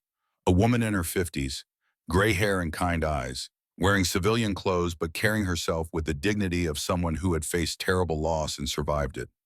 Rebecca Holloway, Amy's mother, the woman who had written that letter 6 months ago. Jake saw his mother at the same moment. His expression transformed from pride to something more complex, love mixed with old grief. He moved to her side and they embraced while Elena watched. Then Rebecca approached Elena directly, extended her hand, spoke with a voice that trembled slightly but carried profound sincerity. Major Cortez, I'm Rebecca Holloway, Amy's mother. I wanted to meet you in person, to thank you for trying to save my daughter, and to thank you for helping my son find peace. Elena took her hand and felt tears threatening. Mrs. Holloway, I'm so sorry about Amy. I wish I could have saved her. I replay that day constantly. The choice I made, the seconds that mattered. Don't carry that burden, Major. You made the only choice that could save anyone. You succeeded under impossible circumstances. Amy would have understood. She would have been proud of you. Jake stood beside his mother, his hand on her shoulder. Mom and I have been talking about Amy, about what happened that day, about moving forward instead of staying trapped in grief. We're establishing a foundation in Amy's name. Scholarships for children of military families who want to study medicine, helping kids achieve what Amy wanted to achieve. That's beautiful. Amy would have loved that. We want you on the board of directors, Rebecca said. Help us guide the foundation. Make sure it honors Amy's memory properly. You understand service and sacrifice. You understand what it means to give everything for others. Elena looked at Jake, at the man who had been her enemy and became her ally, at the warrior who had grown through grief into someone his sister would have been proud of. I'd be honored. They talked for an hour about Amy, about the foundation, about healing and moving forward while carrying the weight of loss. By the end, Elena felt something shift inside her chest, a loosening of the knot of guilt she had carried since Afghanistan. Amy's death would always hurt, would always be a scar on her soul, but maybe it didn't have to define her entire existence. Maybe she could honor Amy's memory by continuing to serve, by saving other lives, by helping Jake and Rebecca turn tragedy into something meaningful. Master Sergeant Wright found her as the crowd dispersed. The old Marine looked satisfied, proud, like a mentor watching students finally understand lessons he had been trying to teach. You did good, Major. Your father would have been proud. You knew my father? No, but I knew men like him, Gulf War veterans who came home to a country that appreciated them but sometimes struggled to provide the support they needed. Your father taught you values that carried you through the hardest test of your life. That's a legacy worth honoring. He died when I was 12, medical complications from Gulf War illness. The VA said it wasn't service-connected, refused to help. Wright nodded sadly. That system failed too many people. That's why I stayed in uniform, to serve the way those veterans taught me to serve. Looks like you're doing the same. I'm trying. Some days are harder than others. The hard days are what make you stronger. You've had more hard days than most people face in a lifetime, and you're still here, still serving, still making a difference. That's courage, Major. Elena thanked him and moved toward the parking lot. Her leg was aching from standing so long, the pain medication wearing off. She needed to sit down and rest, needed to process everything that had happened, needed to figure out what came next now that the immediate crisis had passed. Marcus was waiting by her car, released from the hospital 3 days ago, still recovering, but mobile and cheerful. He saluted with his good arm when she approached. Congratulations, Major. Look at you getting promoted and decorated. Mom and Dad would be so proud. How are you feeling? Sore, tired, ready to get back to duty. The doctor says another month of physical therapy and I'll be cleared for full duty. Take your time healing. Don't rush it. Marcus studied her face. You doing okay, sis? You look exhausted. Just tired. It's been a long few weeks. Yeah, but we won. We got the bad guys, saved lives. That's what matters. Elena smiled despite her fatigue. Marcus's optimism was infectious. His ability to focus on victory instead of dwelling on trauma. Maybe she could learn from that, could choose to see the success instead of obsessing over every failure. You're right. We did good work. Now we get to rest and recover before the next crisis. There's always a next crisis, but at least we faced them together.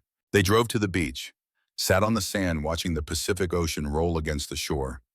California sunset painting the sky in shades of orange and red. The same sun that had shone on Afghanistan and Iraq and every battlefield where Americans had fought and bled. The same sun that would rise tomorrow on whatever challenges lay ahead.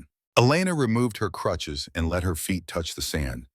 The simple pleasure of feeling earth and water, of being present in a moment of peace after weeks of crisis. Her legs still hurt, would always hurt, but the pain was manageable, was part of who she was now.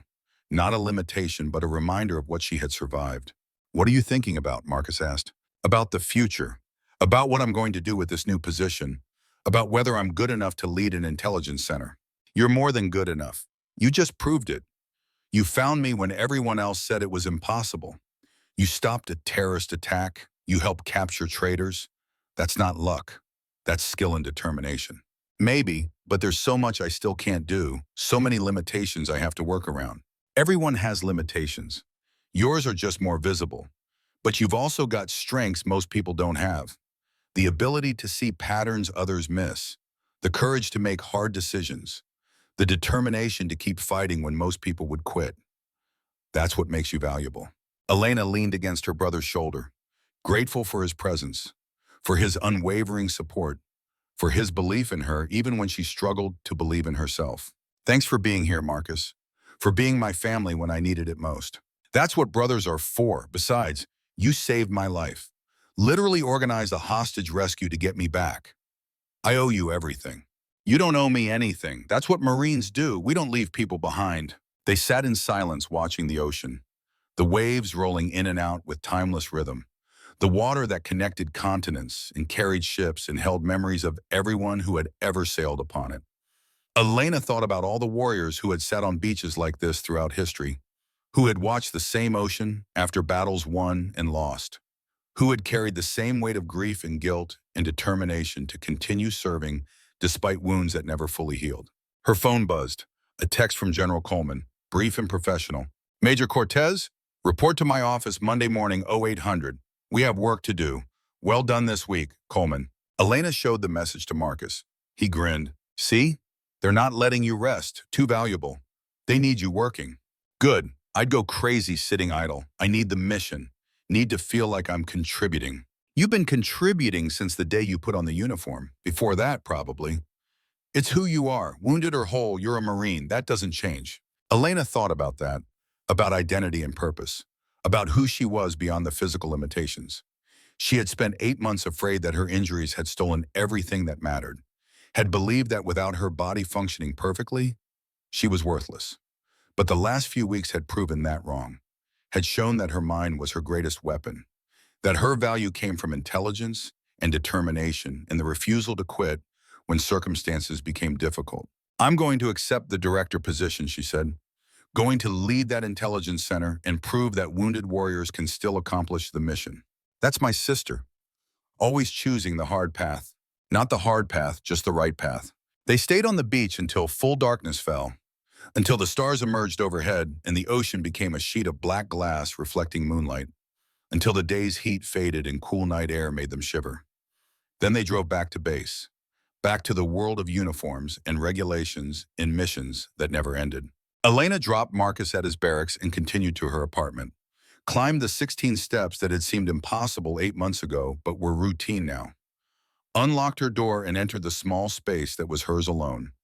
Home. She changed out of her uniform and into civilian clothes, made tea and sat on her small couch, thought about everything that had happened since she returned to Pendleton, the humiliation and pain, the revelation about Jake, the hunt for traitors, the rescue of her brother, the confrontation with Wade, all of it leading to this moment, this quiet evening alone with her thoughts.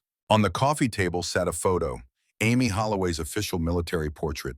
Jake had given it to her after the ceremony, a reminder of the woman she couldn't save, the medic who died doing her duty, the sister who Jake had spent months hating Elena for losing. But looking at Amy's photo now, Elena didn't feel guilt. Felt sadness, yes. Felt the eternal question of what if she had made different choices, but also felt something else. Acceptance. Understanding that she had done everything possible under impossible circumstances. That saving 3 lives while losing one was still a victory, even if it felt like failure. "I'm sorry I couldn't save you," Elena said to the photo, "but I promise to honor your memory, to keep serving, to save other lives, to prove that your death wasn't meaningless." The photo offered no response, just Amy's smile frozen in time. Forever 23, forever a medic who wanted to heal people, forever a sacrifice that had meaning because others chose to find meaning in it. Elena's laptop chimed with an email. She opened it and found a message from the Amy Holloway Memorial Foundation. The website was live. Scholarship applications were being accepted. The first awards would be given next spring to children of military families pursuing medical careers.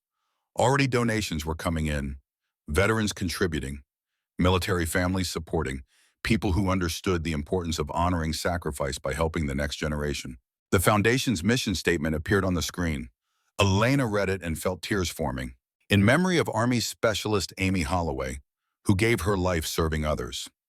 This foundation provides scholarships to children of military families pursuing careers in medicine and healthcare. We honor Amy's dream of healing by helping others achieve what she could not. Service, sacrifice, hope for the future. These are Amy's legacy."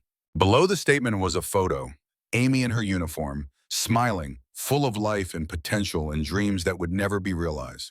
But also a photo of the foundation board, Elena's picture beside Jake's, Rebecca Holloway, 3 doctors who had served in combat zones, a nurse who had lost her son in Afghanistan, people dedicated to turning grief into something constructive. Elena closed the laptop and looked around her small apartment. This was her life now. Intelligence work, leadership, mentoring younger analysts, our analyst, making a difference from behind computer screens instead of in the field.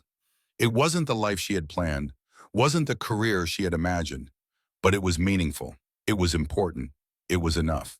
Her phone buzzed again, a text from Jake. "Ma'am, the team wants to buy you dinner tomorrow. Celebrate the promotion. You in?" Elena smiled and typed a response. "I'm in, but you're paying. Officers don't buy their own drinks." "Roger that. See you at 1700. She set down her phone and stood carefully, walked to the window overlooking the parking lot. Below, Marines were returning from evening activities. Young warriors full of energy and confidence, moving with the easy physicality she would never possess again, but also moving with the kind of innocence that came from not yet being tested by real combat, not yet understanding what sacrifice truly meant. Elena had been tested, had sacrificed, had learned that courage wasn't the absence of fear, but the determination to continue serving despite it. She would teach that lesson to the next generation, would mentor young intelligence officers and show them that physical wholeness wasn't required for excellence, that minds could be as deadly as muscles, that warriors came in many forms. The sunset was fading now, the last light disappearing below the horizon. Tomorrow would bring new challenges, new missions, new opportunities to prove herself and help others. But tonight she could rest, could sit in the quiet satisfaction of having accomplished something meaningful, of having saved lives and stopped enemies and proven her worth to everyone who had doubted her, including herself. Elena Cortez was a Marine, wounded but unbroken, limited but capable, changed by experience but not defeated by it. She would continue serving as long as the Corps would have her, would keep fighting the good fight even when the path was difficult and the pain was constant and the world seemed determined to judge her as less than whole. Because that was what warriors did. They adapted, they overcame. They found new ways to serve when old ways became impossible. They honored the fallen by continuing to live with purpose and dedication. They turned tragedy into triumph through sheer determination and refusal to quit. The price of valor was high. Amy Holloway had paid it with her life. Elena had paid it with her body and her dreams. Jake had paid it with months of grief and guilt. Marcus had paid it with torture and captivity. Every warrior paid in their own way. But the value of service was higher still. The lives saved, the enemies defeated, the country protected, the next generation inspired. That was the legacy they all built together. That was what made the sacrifice worthwhile. Elena turned from the window and prepared for bed. Tomorrow she would report to General Coleman and begin her new duties as director of the Joint Intelligence Fusion Center. Would lead teams of analysts in hunting enemies and protecting Americans. Would prove every day that wounded warriors could still make a difference. But tonight she would sleep, would rest in the knowledge that she had done her duty, had honored those who fell, had earned her place among the warriors who refused to let limitations define them. The stars shone above Camp Pendleton, the same stars that had witnessed centuries of warriors preparing for battle, the same stars that would shine long after every current Marine had returned to dust. But the values those Marines embodied would continue: honor, courage, commitment, service above self. These were eternal. And Elena Cortez would carry them forward, one painful step at a time, one mission at a time, one life saved at a time, until her service was complete and someone else took up the burden. Until the last battle was fought and the final sacrifice made. Until the end of all things. Semper Fidelis, always faithful. Forever. Thank you for watching Elena's story. As a storyteller, this one hit different. It's about the warriors we overlook and the battles that don't show on the outside. I spent weeks researching to honor Marine culture authentically. Every detail matters when telling stories about our veterans. Here's my question for you. Have you ever witnessed someone prove their worth after being written off? Maybe in your unit, your workplace, or even yourself. I'd love to hear those stories in the comments below. And if this resonated with you, there are more untold military stories waiting. Hit that subscribe button. These heroes deserve to have their sacrifices remembered. Semper Fi to all who served. Your stories matter. What should I cover next?